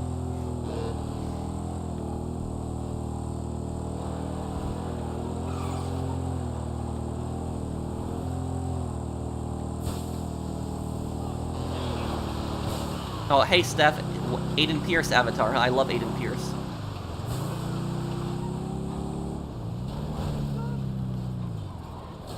Stupid dog, you make me look bad. Yeah. Remember that in Courage the Cowardly Dog. I think the best line that Eustace says in Courage the Cowardly Dog is he says, "What's your offer?" When he says that to the to the Pharaoh.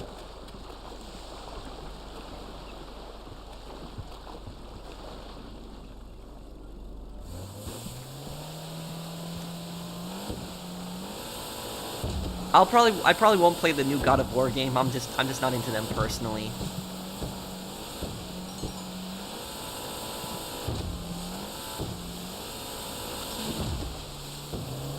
Oh yeah, I would love a Saints Row 1 remastered.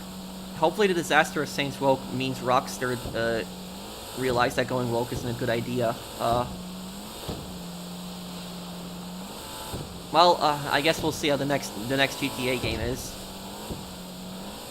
The alpha gameplay, the graphics weren't amazing in the alpha gameplay, but the alpha gameplay already looked better than Saints Row. And the thing is, though, I'll tell you, though, like, none of the GTA games have beaten Saints Row 2 for me. Like, the new Saints Row game sucks, but I personally think that Saints Row 2 is better than all the GTA games, all of them. I don't think there's one GTA game that's better than Saints Row 2. And I'm not saying that to, like, hate on GTA. I think GTA are awesome, amazing games. Every GTA game is a great game. There's not one bad GTA game. But it's, when it comes to Saints Row 2, that's just my favorite open world crime game. I think Saints Row 2 is the ultimate open world crime game. I don't think that any GTA game is better than that one. I think that's just personally the best one.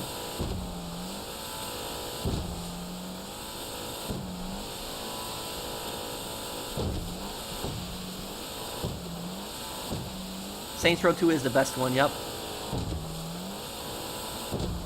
Hey, what do you eat during the day, or do you eat at night after all your work is done? I usually eat after my live streams. I almost never eat before my live streams. So it's, I have breakfast, obviously, but, like, I don't eat dinner until after my live streams. So that's,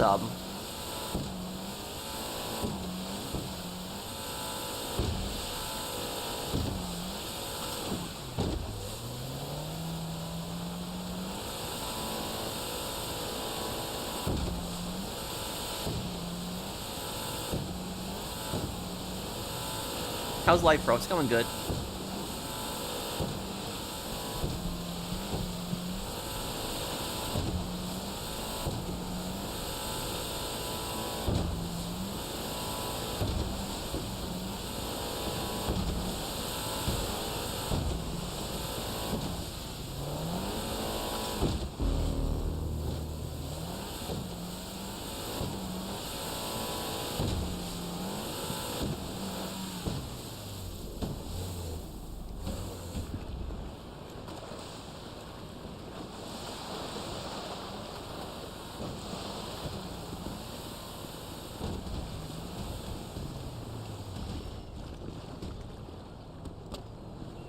No, I never tried the Yakuza games. Okay, Robert, I'll help Fernando now. Fernando, invite me.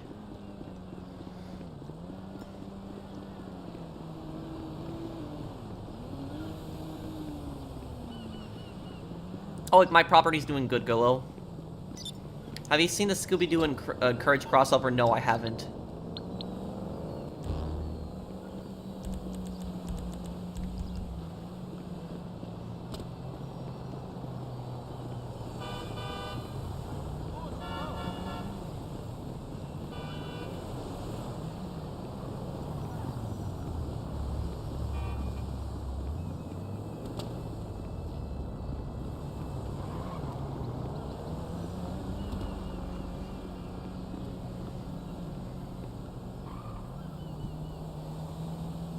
Do you remember that Stretch Films mouth logo at the end of Courage the Cowardly Dog, Pro? The way it laughs is so creepy. I don't know if I remember that one, though.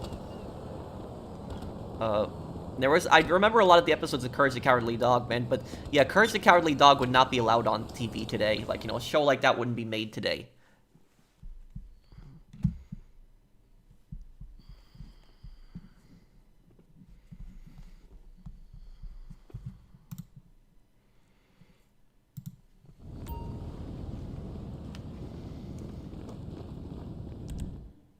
He actually does escape at the end, but he becomes severely traumatized from the experience. Oh. Okay, Dusty. I should probably check that movie out then. Misery, it's called, right? Yeah.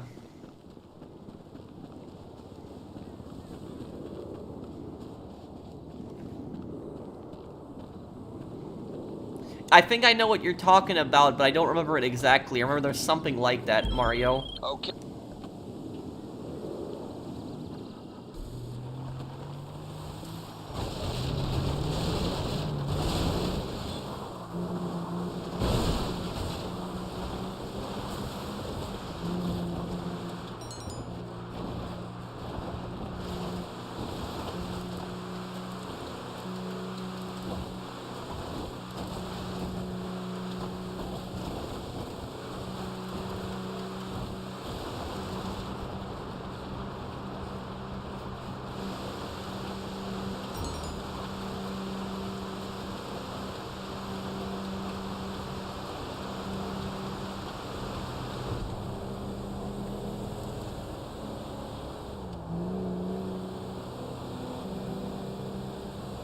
I will look it up after the stream. I'll take a look at it, Mario.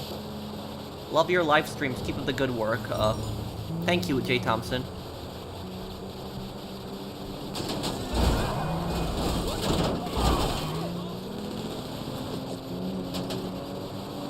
Watch where you're going, you fool. I remember that one too. The guy with the glasses would always say that.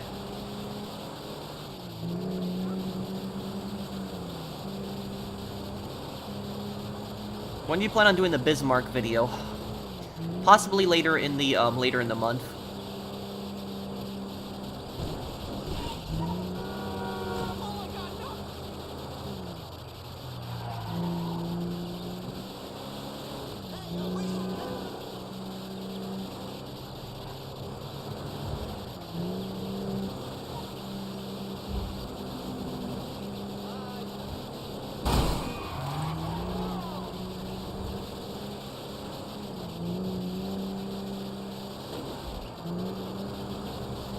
How far we got?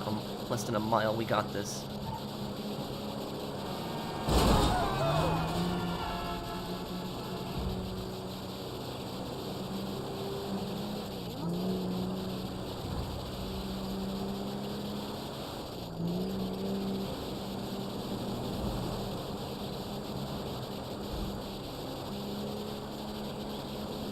Oh, they passed away? I didn't know about that, George. Oh, that's unfortunate.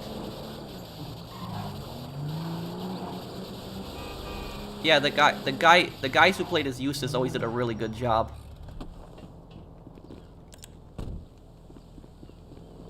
No, this is the PS5 version.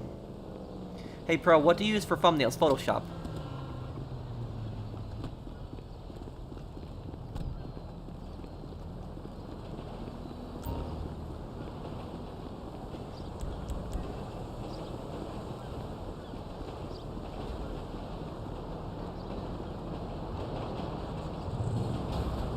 Okay. You have to drive away from the area right after this anyways.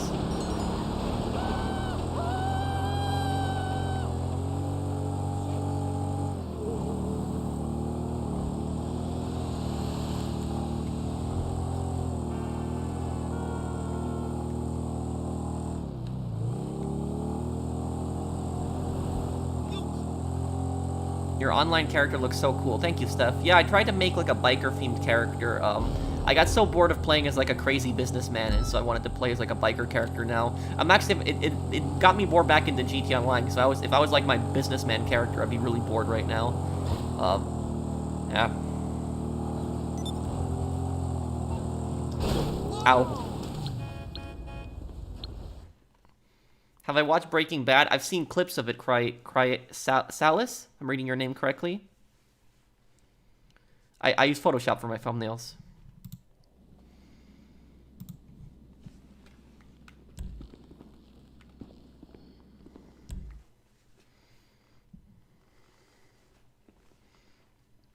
Assassin's Creed Mirage when it comes out? Probably.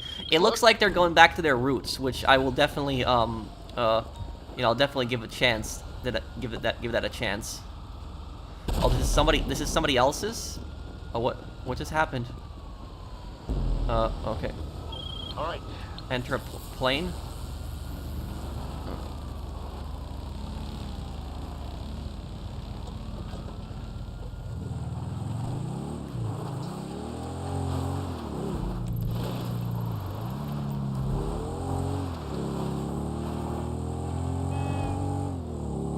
Please let me fly one of the planes, guys, because I just don't take flying vehicles to get there.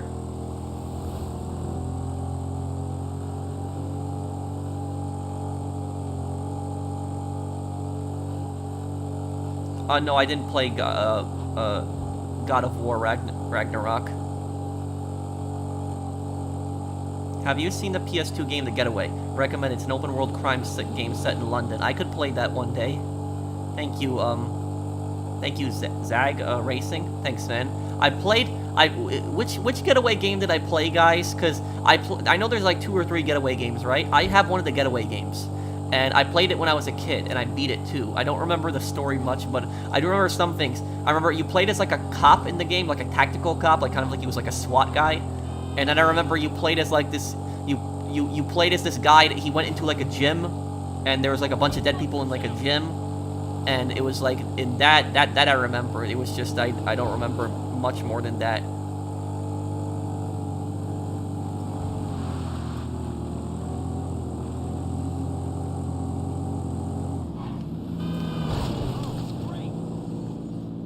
What do you use to edit? For simple projects, like, for sometimes simple projects, I'll use, like, Movie Maker. But, like, for more complex projects, I'll use Adobe Premiere Pro.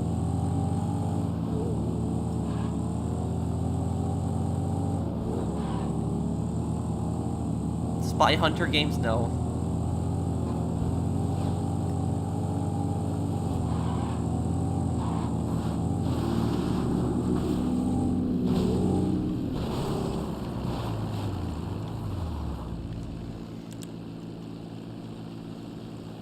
Hello, Jackknife. Hey, man. Oh, you're a YouTuber also, I see. You have 100,000 subscribers. Oh, you play GTA mostly. Okay. I haven't heard of your channel before. I'll subscribe to you though.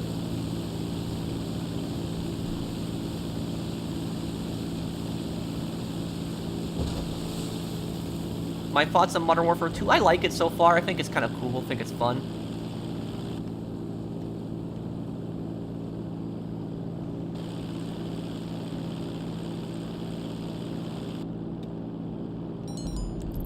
A James Bond type of game. I never heard of that one.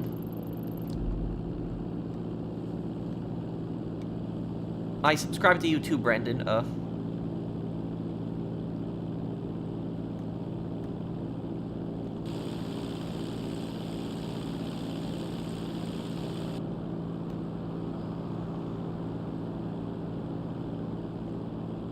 Professional and Watch Dogs on the best hacker and sniper, and Steph is the best driver and shooter.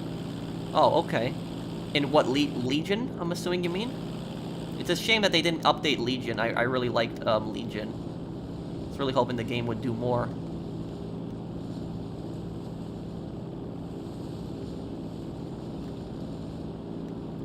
Whoever's in my plane, I think you're gonna need to hit the button when I fly over the drops.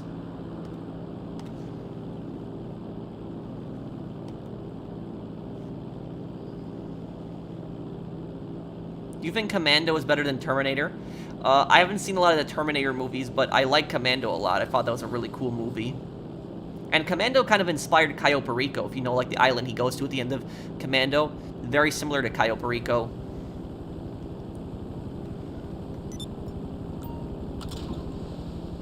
Okay. A stat drop made. Okay, Fernando. Glad I could help.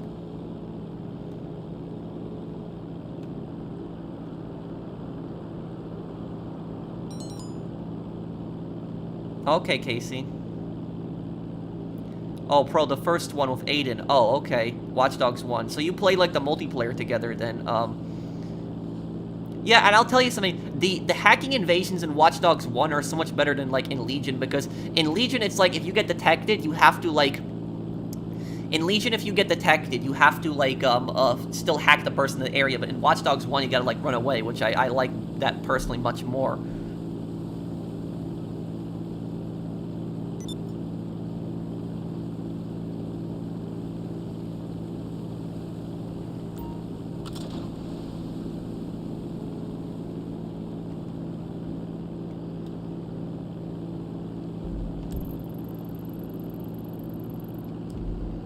Take a massive shortcut then.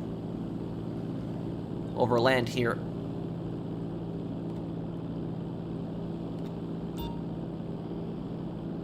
Oh, okay, Steph.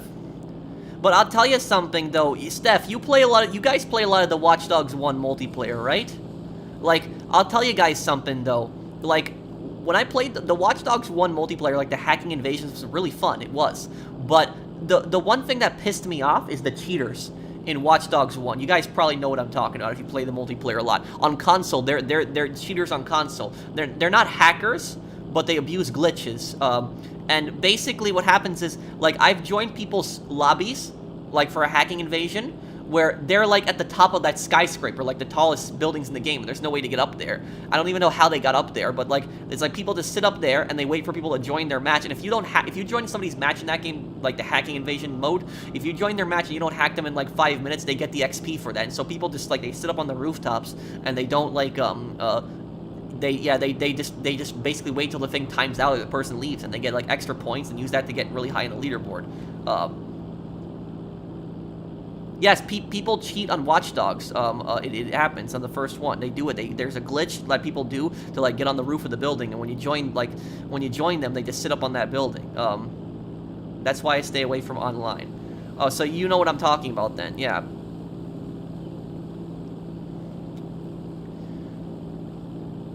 Okay, right here. Can I join you? I'm friendly. Anybody can join me, but I would have to have you added. Oh, you don't have online. Okay.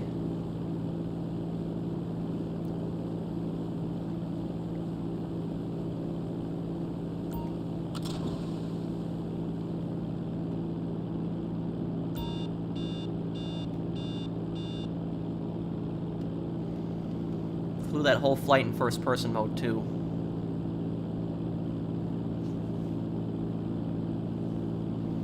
Fernando, just get your next business ready. Okay. Here we go. We're close. What do you think about the idea of Rockstar adding new cities other than Vice City through the update in GTA 6? I don't mind that, and I think they will add new cities, but not like you think. Like, GTA 6 isn't just going to be Vice City. Like, a lot of people think it's going to be Vice City, but it's going to be probably the state of Florida. So it's probably, like, GTA 5 is not Los Santos. It's part of San Andreas. Not the whole state of San Andreas, but it's part of San Andreas. And so the outside, like, you know, the countryside, this is not Los Santos that we're in. We're in the countryside of San Andreas. This is Chumash that we're in, but it's not part of Los Santos. Like, Sandy Shores isn't part of Los Santos. It's it's just the countryside. But the countryside in Vice City is actually called Florida, so Vice City is actually in the state of Florida. That's what it's called. San Andreas is supposed to be the state of California, but they just call it San Andreas. But they're probably gonna have other cities, like in that other cities or small towns. Like Vice City is gonna be the biggest one, but they're probably gonna have like smaller towns. Like they'll have smaller towns that are based on like towns in Florida, and they might have something smaller than like Miami, because Vice City is supposed to be Miami, so they'll probably have something else. They'll probably have like smaller towns on the coast, and then they'll probably have northern Florida. And if they have northern Florida, they'll probably have some of the They'll probably have some things up in northern Florida. They might have like their own version of Jacksonville. They might have something like that. So there's I think they'll have some extra, like, it's gonna be like GTA 5. It's gonna be some similar towns. It's not gonna be just the whole city of Vice City. There's gonna be like outside parts of it too, like islands and stuff like that you visit. So that's what it's gonna have. Yeah, I think they're gonna have the Florida Keys in it. They'll probably have that. Is Las Venturas part of San Andreas or Nevada? It's part of Nevada. I don't know what the GTA's equivalent of Nevada is called. If it's called Nevada 2, but it's Las Venturas is not in San Andreas. It's not. If you know it's called GTA San Andreas, that's not San Andreas. San Andreas is San Fierro and Los Santos, but it's not Las Venturas. It's just like in GTA 4, like a lot of people, I don't know why people think this, but people think that Alderney in GTA 4 is Liberty City. It's not. Alderney is not Liberty City. Alderney is Bohan, Dukes, Algonquin, but it's not, and Broker, but it is not, it's not Alderney. Alderney is based on New Jersey. Liberty City is in the state of Liberty, so that's, based on New York State.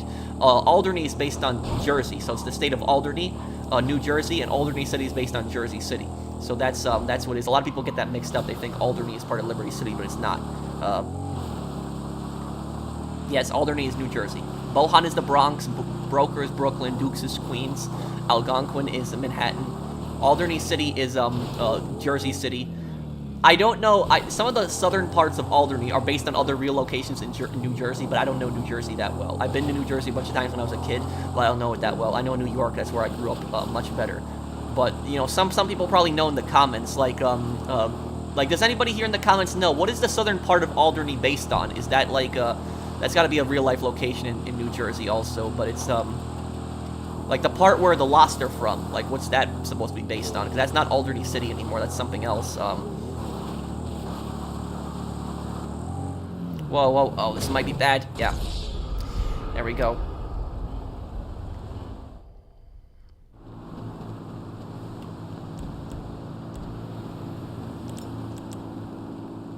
No, it's not Staten Island.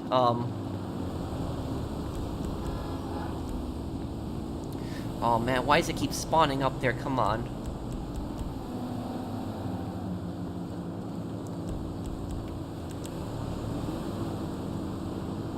I've watched the old movies, All Quiet on the Western Front. I haven't watched the new one.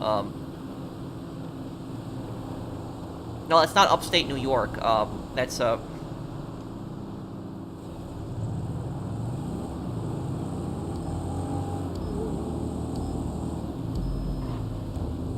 I'll take one of the boats too here then.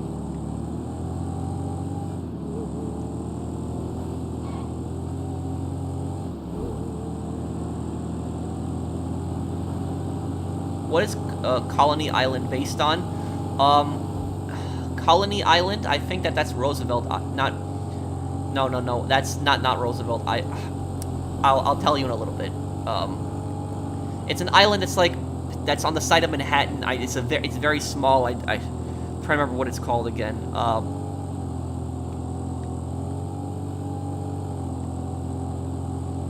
I'm from New Jersey. Might be Trenton. Oh, okay. Oh, everyone got a boat. Okay, then I guess I'll wait then. Let's see. Colony Island in GTA, I'll tell you.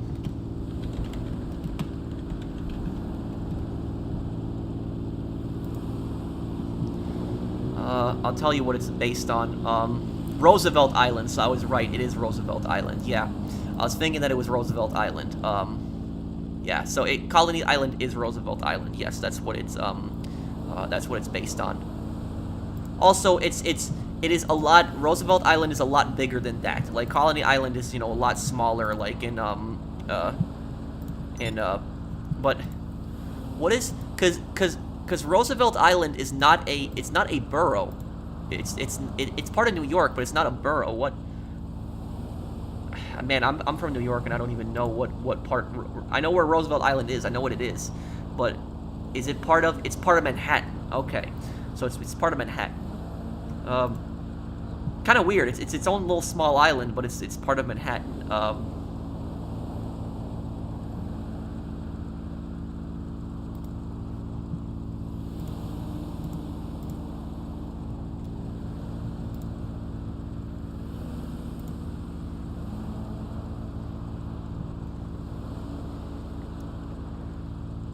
Yes, Asbury's old casino. I know about that one. I know that it was. I know the building in GTA 4 where the final mission takes place. When you kill yeah, the final mission in GTA 4. Yeah, I know that it takes place in a real life. It's a real life place, that abandoned casino. Why was it named Roosevelt after President Roosevelt? Charge Island. What is Charge Island again? I gotta look that up. Charge Island, GTA 4, let's see. Charge Island, I actually have no idea what that is. Charge Island.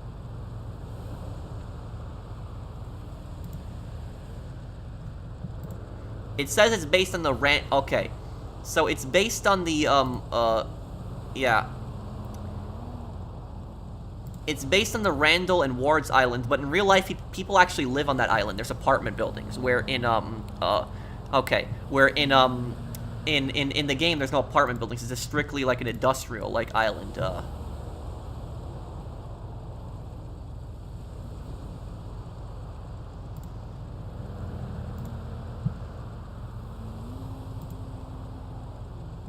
You missed my question of Sweet. Oh, I'm sorry, DL Gaming. I'll take a look now. Gonna become a member soon, pro. Gotta go. Peace. I'll see you, PRP, Lahaze.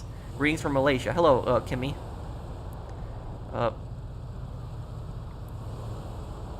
Let me see here. I missed your question on Sweet. Let's see. Why doesn't Sweet live in the Johnson house in Grove Street? I don't know. That's a good question. Maybe there was some issue between him and his mom. I don't know, because the mom lived in the house. But the thing is, the idiots doing the drive-by didn't know that Sweet lived in the other house. They thought that Sweet lived in the Johnson family house, and so they did their drive-by on that house, and they killed, they killed Sweet's mom, Sweet and CJ's mom. Thank you again, PRP Lahaze. Thank you for the super chat. Pro, do you like drinking soda? When I used to drink soda, sure. But I haven't drank soda in like 7 or 8 years now. Okay, wait, I got invited to a submarine here. Are we doing a heist? Or what's going on? I missed your super chat. I'm sorry, George. I'm not ignoring anyone. There's just a lot. Sometimes there's people... yeah, a lot of comments get through. Return the slab or suffer my curse. Yes. That's like the most popular episode of Courage the Cowardly Dog, is Return the Slab.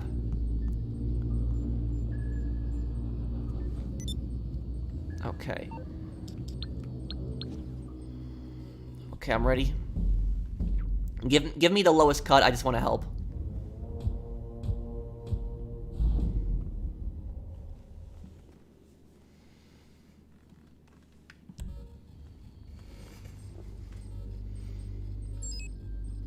Okay, I'm ready.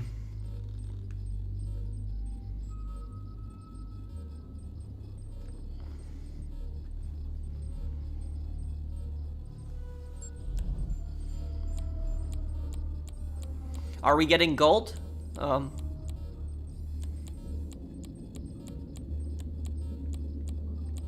We got gold, yes. And also is there artwork. enough for 2 people? Yeah, there's enough.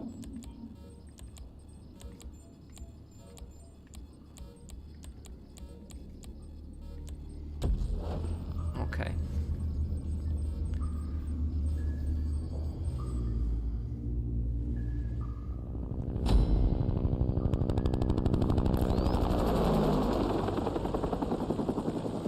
What is the best way to sell solo in a public lobby? I want to get the percentage bonus, but I do it solo. I do CEO crates and import-export.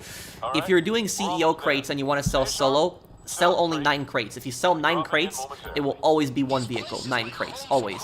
But if you do it past 9 crates, it's probably going to get 2 vehicles. Import-export, you should be doing it invite-only sessions. You don't get a bonus for selling import-export in the lobby. Import-export is the only business that doesn't give you a bonus, so don't sell import-export in public sessions. Sell that in private. But if you want to sell crates, sell 9 crates in a 30-player lobby. You get a little bit of a bonus too. Thank you, the nicest person in the universe, for that super chat. What about a corrupt cop in a future GTA? There's probably going to be a corrupt cop. When you think about it, there's a corrupt cop in almost every single GTA game, isn't there? Rappel out of this chopper before it gets GTA 3 corrupt cop was Ray. GTA Vice City, was there a corrupt cop in GTA Vice City? I'm trying to remember. No, I don't think so. Vice City is, I think, the only one that didn't have a corrupt cop. There was a corrupt cop in Vice City stories. There was I'll get the grappling hook. Yeah, you have a grappling hook? Yeah, it's in the lighthouse. Alright. I meant as a protagonist. Oh, as a protagonist? Nah, that wouldn't work. It wouldn't make sense because you'd have a job of being a cop and then you'd also be corrupt. Nah, it wouldn't really make much sense. You wouldn't have any free time for your character.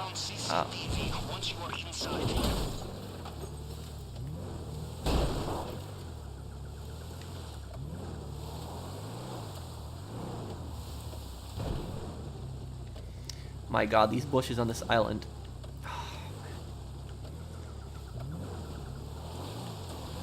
Bushes are annoying.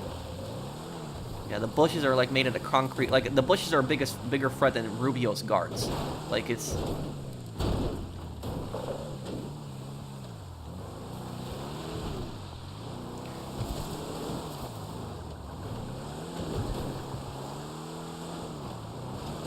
Alright. When dealing with paranoid drug lords, expect CCTV everywhere. Out you go.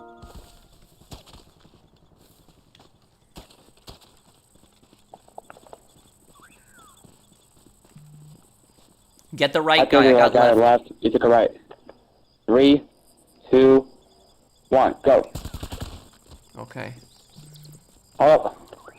The guy in front. Back up. He shouldn't see the bodies. Just What? shoot him quickly. Get rid of him. Oh no! What are we doing? Are we still doing it? Okay, we Yeah. are close. What's that go, so? Inside the compound, expect What? even heavier resistance. Hold on. If things get crazy, just stick to the main objective. Get inside the vault. You are close to the compound now. Just use the key card over here on the right side. Yeah. They would kill themselves. Who knows? Oh no.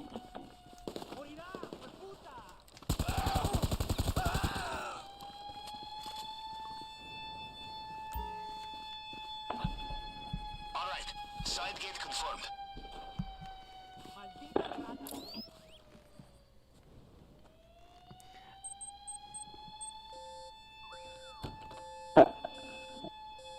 God.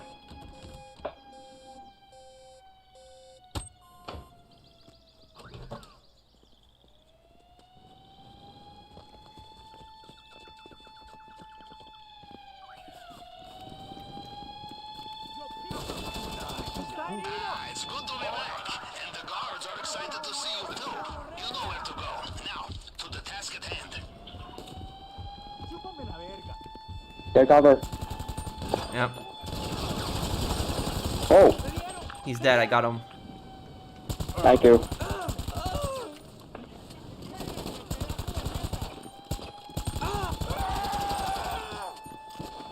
Okay, there's no gold in here. These ones are just cash. Oh,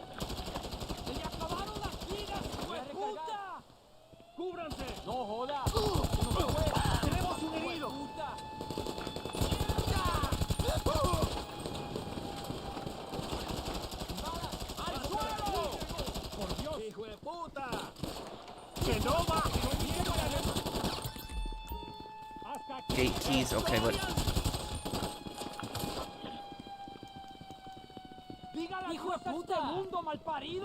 need a key card. Hey, bro, just seeing you added me back. Thanks, bro. Keep up the good work. Oh, thank you, Slim. Thanks, man, for the super chat.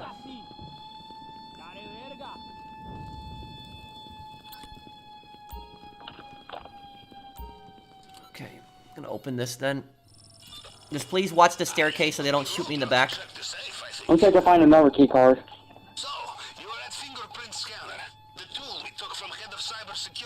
show you fragments from previous scans. 2, You just 3, need to 4. cycle through them to match the Okay. target print.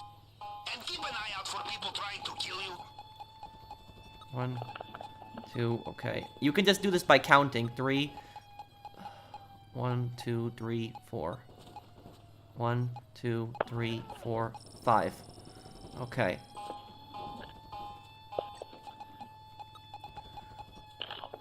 If you find a locked door, someone will have 1, the 2, key. 3. In fact, you probably killed them already. 1, 2, 3, 4. Okay, one more. Oh, how long did it take me to get to level 1300 since day 1? 2013. 1, 2, 3. 1, 2, 3, 4. 1, 2, 3, 4, 5. 1, 2, 3, 4, 5, 6.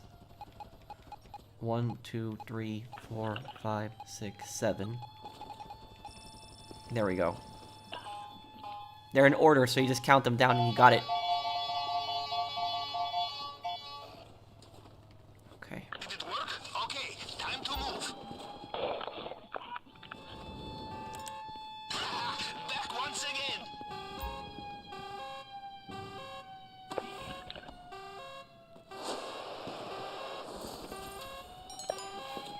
I found it. I'll be up there in a moment. I'm just getting the stuff from the safe. What's the code here? 661059. I hate to rush you, but if I don't, the heavily armed guards will. Enter the combination.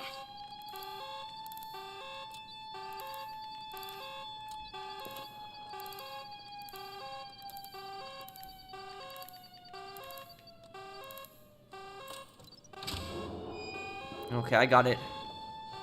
So, do you see the bonds? How many are there? No, wait. This is not the time for counting chickens. I think 2 paintings were there. Go.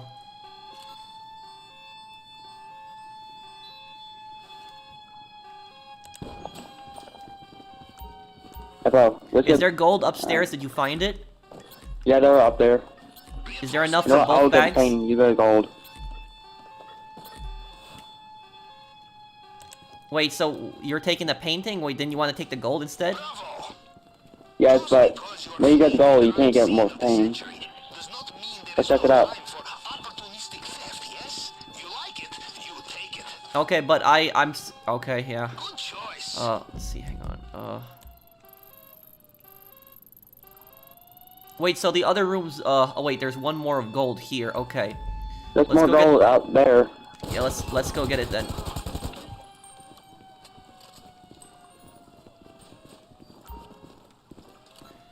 I'm gonna open this, 1 second. Just cover me, please.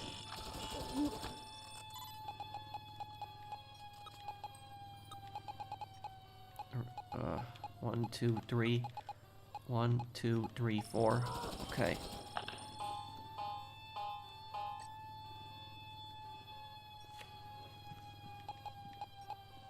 Wait, what's wrong? 3rd Street? 1, 2. 1, 2, 3. 1, 2, 3, 4. 1, 2, 3, 4, 5. Got it. Okay. We're open. Thank you, Eric. Thank you for subscribing.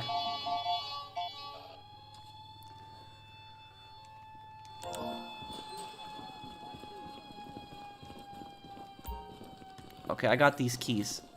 Okay. Hey, Professional, I'm making a money grinder. I'm mainly a money grinder, but I like PvP too. The issue that I generally suck at defensive PvP. Can you give me any advice? I will, just one moment, man. Let me just leave this compound here, cause we just gotta be careful, cause these guards are... The guards behind us, they gotta go before we open this door.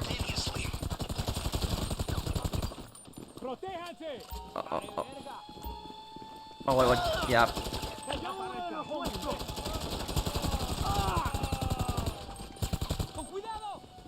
I fell. Okay. Put it in. Go, hurt. Oh no, he's coming.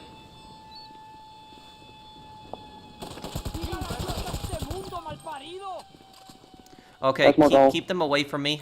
I'm gonna get this really quick.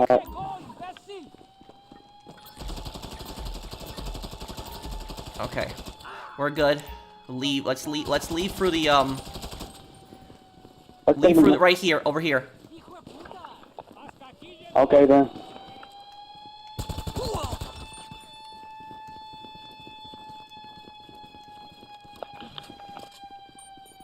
Okay. Now to answer your question, thank you for the super chat, MGT. What?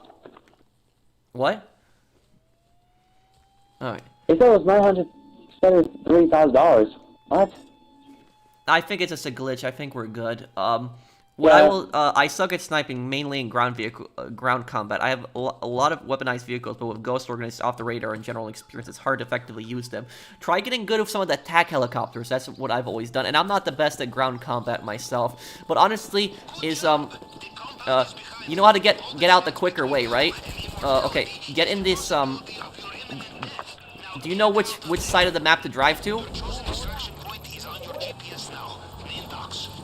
Go there where I wrote I go where I pinged on the map. What I'll say to you though is MGT, some people are not worth your time in fighting in PvP and GT Online, because if somebody attacks me, you know, generally I'll fight oh wait, I think it's no, I think it's, yeah, I think it's this one, you're right. But is that generally generally I'll fight somebody if they're worth my time. And what I mean by that is if somebody's like, you know, if I'm fighting somebody and they're not using cheap tactics, then okay, you know, I'll fight them. But if somebody's like constantly blowing themselves up, easy way out, and then they like teleport back to their facility, or, you know, they're teleporting back to their apartment and constantly like spawning night sharks or something like that, I'm just gonna leave the session, honestly. Those people aren't worth like your time. They're just like, it's just a waste of time fighting those people.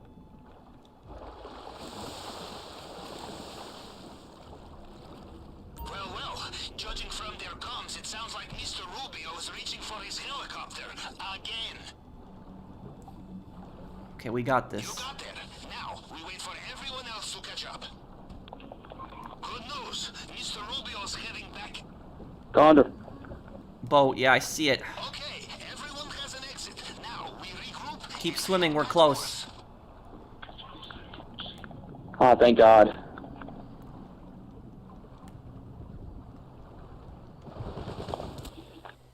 Okay, we got away. Ooh. Yeah. Yes, like it's like I was saying, like some people are so cheap in like the multiplayer that it's not like even worth fighting them. It's just a waste of time.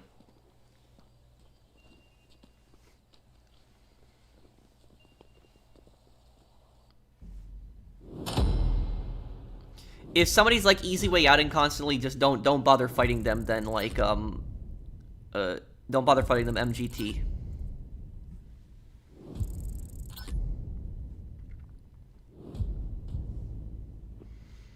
I don't know how some people complain about getting 15%. If you join like a heist finale and you didn't help with anything, like none of the preps, then you're not really entitled to more than that. And it's like 15% for just joining one mission, like what, do it in less than 10 minutes? It's like a 300,000 for that is great money. So it's I've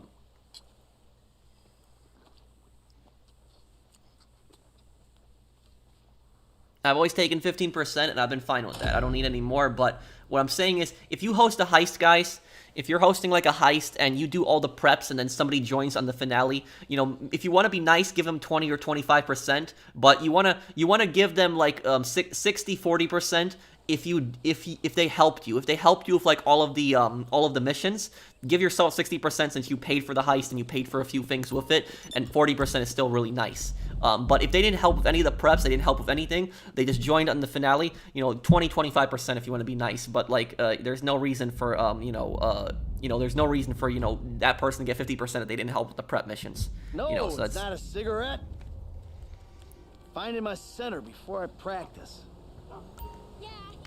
Yeah, but 15% for, you know, 300,000 for just a few minutes of work is easy. So it's just, you know that heist horror story did Outlast? Yeah, I still gotta do the Whistleblower DLC. I'll still do that.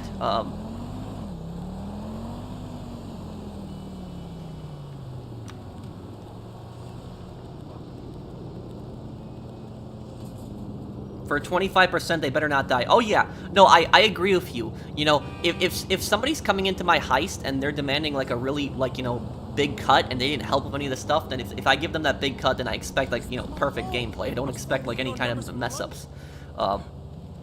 Thank you for sponsoring my channel again, Bunny. Wait until Rockstar makes it so that GTA Plus gives a chance of gold outside the compound. Also, hey, 13 months, woo, thank you, man.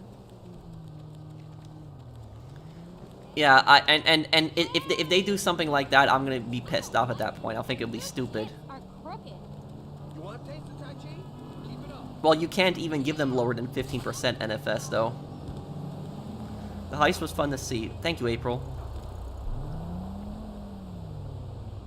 But for the most part, PvP tend to be the same thing, with either new players that take no effort to take down or copy pasta clowns that will be determined to get the scorecard over you. I know, they're desperate. Like, I don't ever easy way out. Even if I'm in a bad situation, I never blow myself up or do any of that.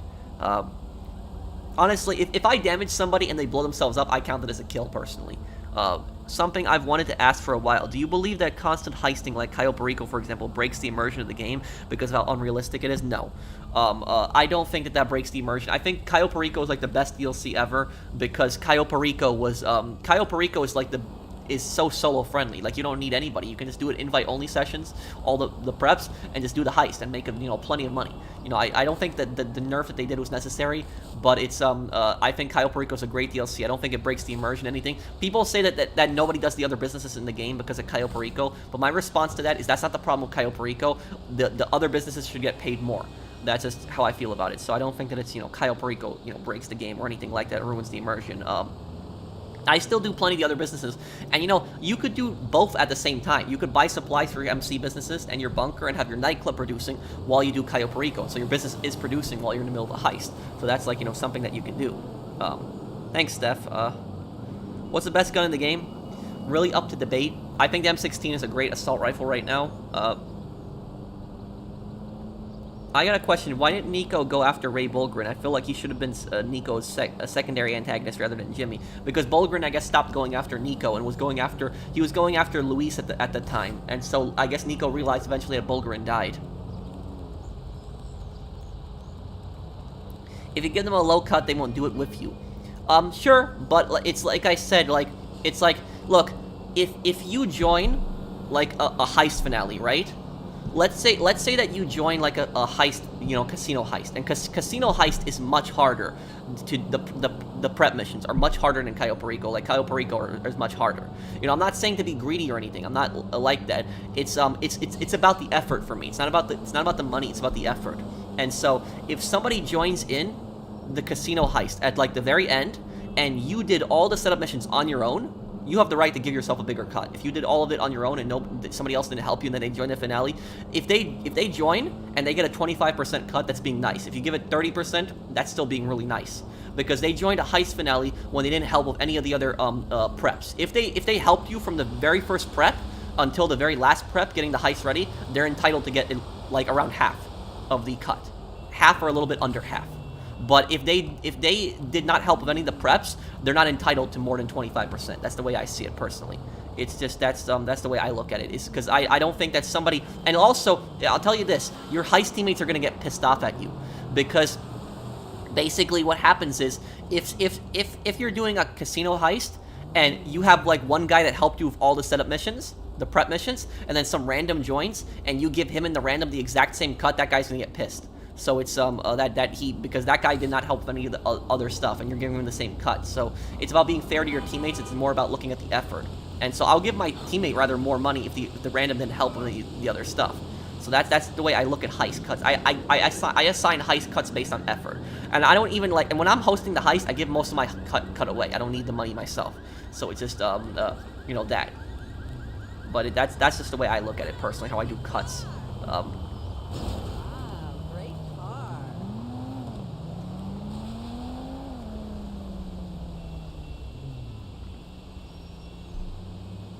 My friend always takes 100 when I help him. When he helped me, I get 50-50, and if I do heist setups solo, he still wants 50-50. Yeah, your friend. You should not be giving your friend 50% of the cuts. If he's your friend and you really want to give it to him, then go ahead.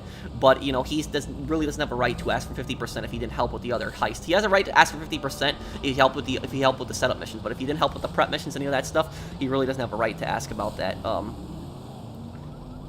What new feature would you like to see in GTA 6? Maybe like something involved in drug selling.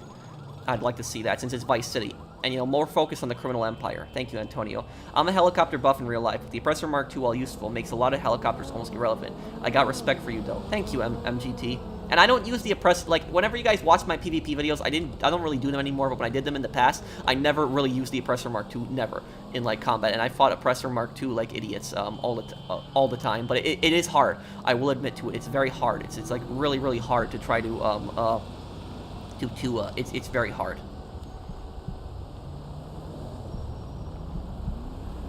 To use something else other than the Oppressor Mark II. Do you have any concerns about narrative elements from GTA Online, such as the events from the Doomsday Heist, Avon Hertz, and Clifford having possible place or influence in GTA 6 story? I hope they don't, because I didn't like the story in Doomsday, and I don't want them to ever bring that up again, personally. Hi, Mark. I remember my friend... Yo! That car is the hotness. Okay, Jimmy, what platform do you play on? Oh, he's referring to Jimmy there. And thank you, Kylo, for the super chat. 1v1 me?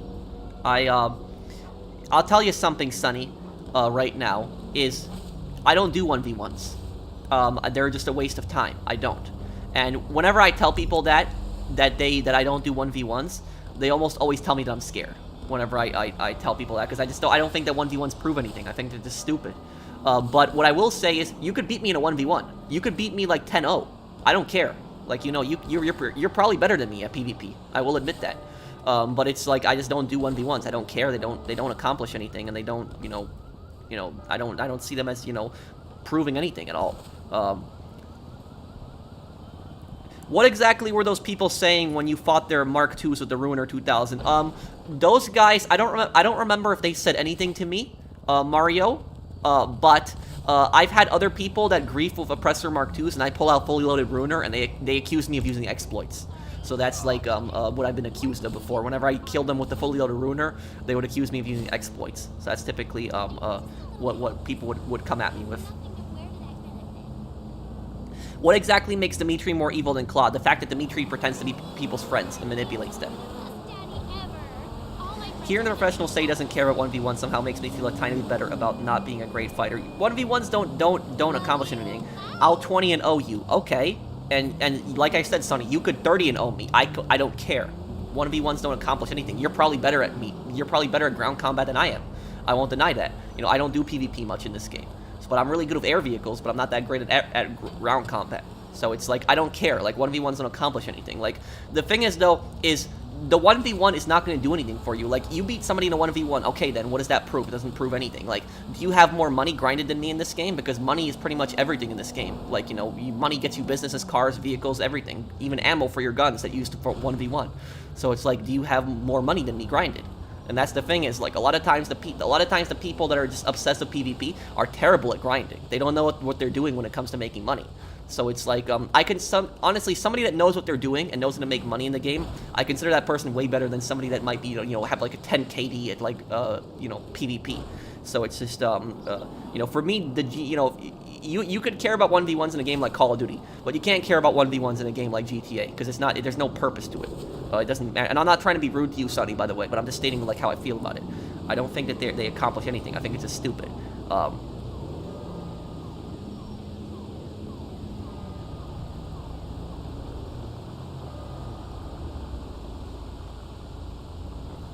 Hey, was it wrong to get a little excited for GTA 6 alpha build leaks? It got me a bit hyped for the game. No, there's nothing wrong with it. People have been looking forward to GTA 6 for a long time. For me, KD does not mean anything to me. I agree with you, George. And you want to know something? I got into an argument with this guy on Modern Warfare 2 the other day. I was playing Modern Warfare 2, and we were playing Hardline, right? Hardline, or no, Hardpoint. Hardline is the perk. Hardpoint. And what happened was, I kept jumping on the objective, and I kept trying to hold the objective, and I kept dying on the objective, and my teammates were not helping at all, and they were going for kills. And they had no time on the objective, because when you pull up the scorecard, the scoreboard, you can see how much time they had on the objective in hardpoint. And so my teammates had no time whatsoever on the hardpoint. And I'm like, I get on the mic, and I'm like, what are you guys doing? Why aren't you helping? Or stuff like that. And then they didn't deny that they weren't playing objective. They literally said, I'm keeping people off the objective by getting kills. That's literally what they kept saying to me. Well, you're not doing that, because every time I die, they all take the objective. And what happened was, even though I was playing objective, I was still doing better than them. And the guy kept saying how kills are the most important thing. And I asked him a question. I asked him, who is the better player? If you have 2 players, and one guy gets 50 kills, and dies like 5 times, but he has no objective score, doesn't play the objective at all. But then you have a guy who has 20 kills, and 30 deaths, but is playing objective constantly, and taking flags, and actually contributing to the team. Who's the better player? Of course, he says the guy with 50 kills and 5 deaths because he has a higher KD. That's their logic. Listen, I'll tell you something about the KD. Is if you're playing an objective game mode, and this is GTA, Call of Duty, Battlefield, or whatever, and you're going for kills, you suck. That's just what I'll honestly say. You're a terrible player. There's nothing wrong with killing players, getting a lot of kills. But if you're going primarily for kills in an objective game mode, you suck. You're bad at the game. And I don't care if somebody gets 100 kills and like 5 deaths. If they did not even touch the objective at once, at all, the whole match, they suck, in my mind. They're not a good player. Like, it's just, that's just it. That's like what KD does, is people are so obsessed with KD, they don't touch objective, they don't play anything else. It's all about the KD for them. And I personally can't stand that. I hate it when I play a game like Call of Duty, and people just play for kills, and they don't go for objective. I hate that, because I'm a big objective player, and I hate it when people don't play objective, and they just go for kills. It personally pisses me off. And it's like, and the stupidest thing is, like, I play against these idiots in, like, domination. And, like, I've played against people that get, like, 70 kills. And they don't have any captures or defense whatsoever. And I beat them by over 100 points in domination. And I die a bunch of times, sure. But at least I'm capping flags, and I'm defending flags. And then and then at the end of the match, the guy's like, I owned you guys. You guys suck and stuff like that. I'm like, no, you lost by over 100 points. And he's like, no, I got the most kills. No, this is domination. This is not team deathmatch, idiot. But that's just the way some players in Call of Duty are stupid. Like, players will brag about their high kill death ratios all the time. They're like, oh, look at my high kill death ratio. But you know what they don't brag about? They don't brag about their win-loss ratio. That win-loss ratio is the only stat I care about in Call of Duty. It's the only one I care about, because win-loss ratio actually shows if you're good at the game, because you win the majority of the matches that you play. That's the only stat I actually care about, is win-loss ratio. I don't care how negative my KD is. But the people that have really high KDs usually have really low win-loss ratios. So there's a correlation between that, because they don't play objective. That's pretty much what it is. But that's that's pretty much my response to, like, the people that are obsessed with KD.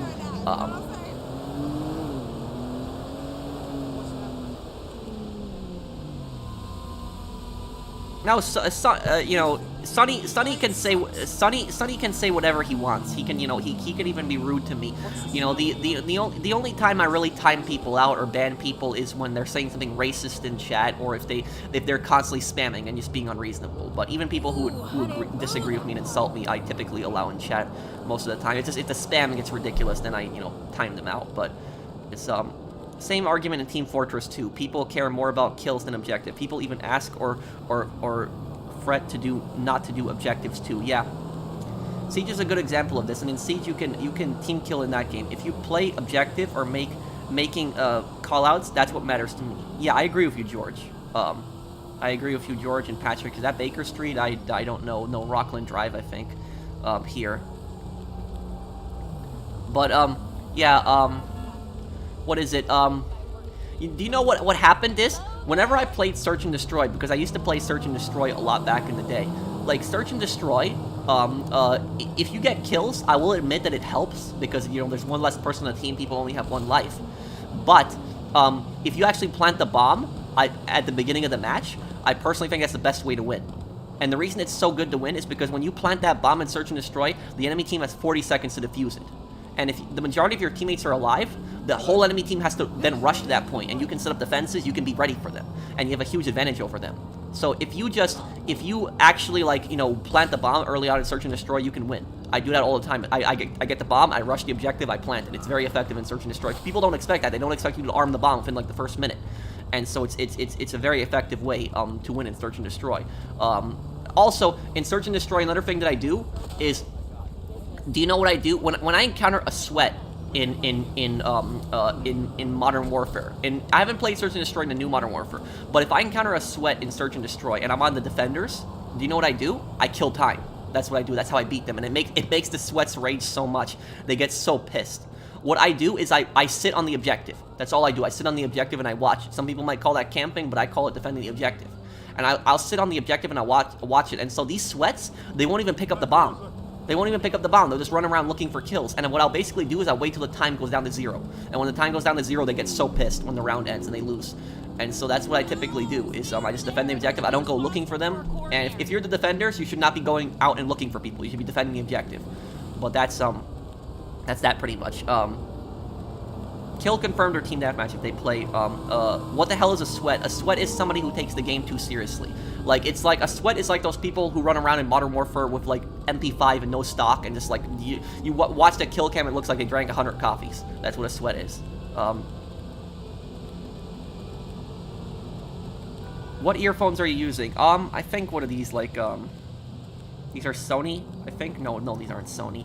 These ear plugs that I've just had for just some, headphones I just had for some time. I basically all headphones work fine for me. I stopped playing Call of Duty because of so many sweats not playing objective, but with this new Modern Warfare 2, I really want to try Ground War. Yeah, Ground War is fun, and Ground War you can use the tanks to take objectives. Like, a lot of people don't use the tanks in Ground War. I don't know why, they just leave them in the spawn, but you can use the tanks to actually capture and take objectives. It's very effective. Saints Row review next week, Luigi. So next week it should be out. What's the funniest heist fail? I actually had one on my channel. It's an old video. Funniest heist fail. But my friend crashed in the water. It was kind of funny. It was on the Humane Labs heist. But I guess I'll be wrapping up the stream here, guys. Thank you guys for hanging out with me. Thank you guys for stopping by the stream. I'll have the last part of Destroy All Humans up tonight. So if you guys want to check it out, check out in a few hours. The next part of Destroy All Humans will be up tonight. So thank you guys for watching. I will see you guys in the next one. Take care, guys. Have a wonderful day. See you guys.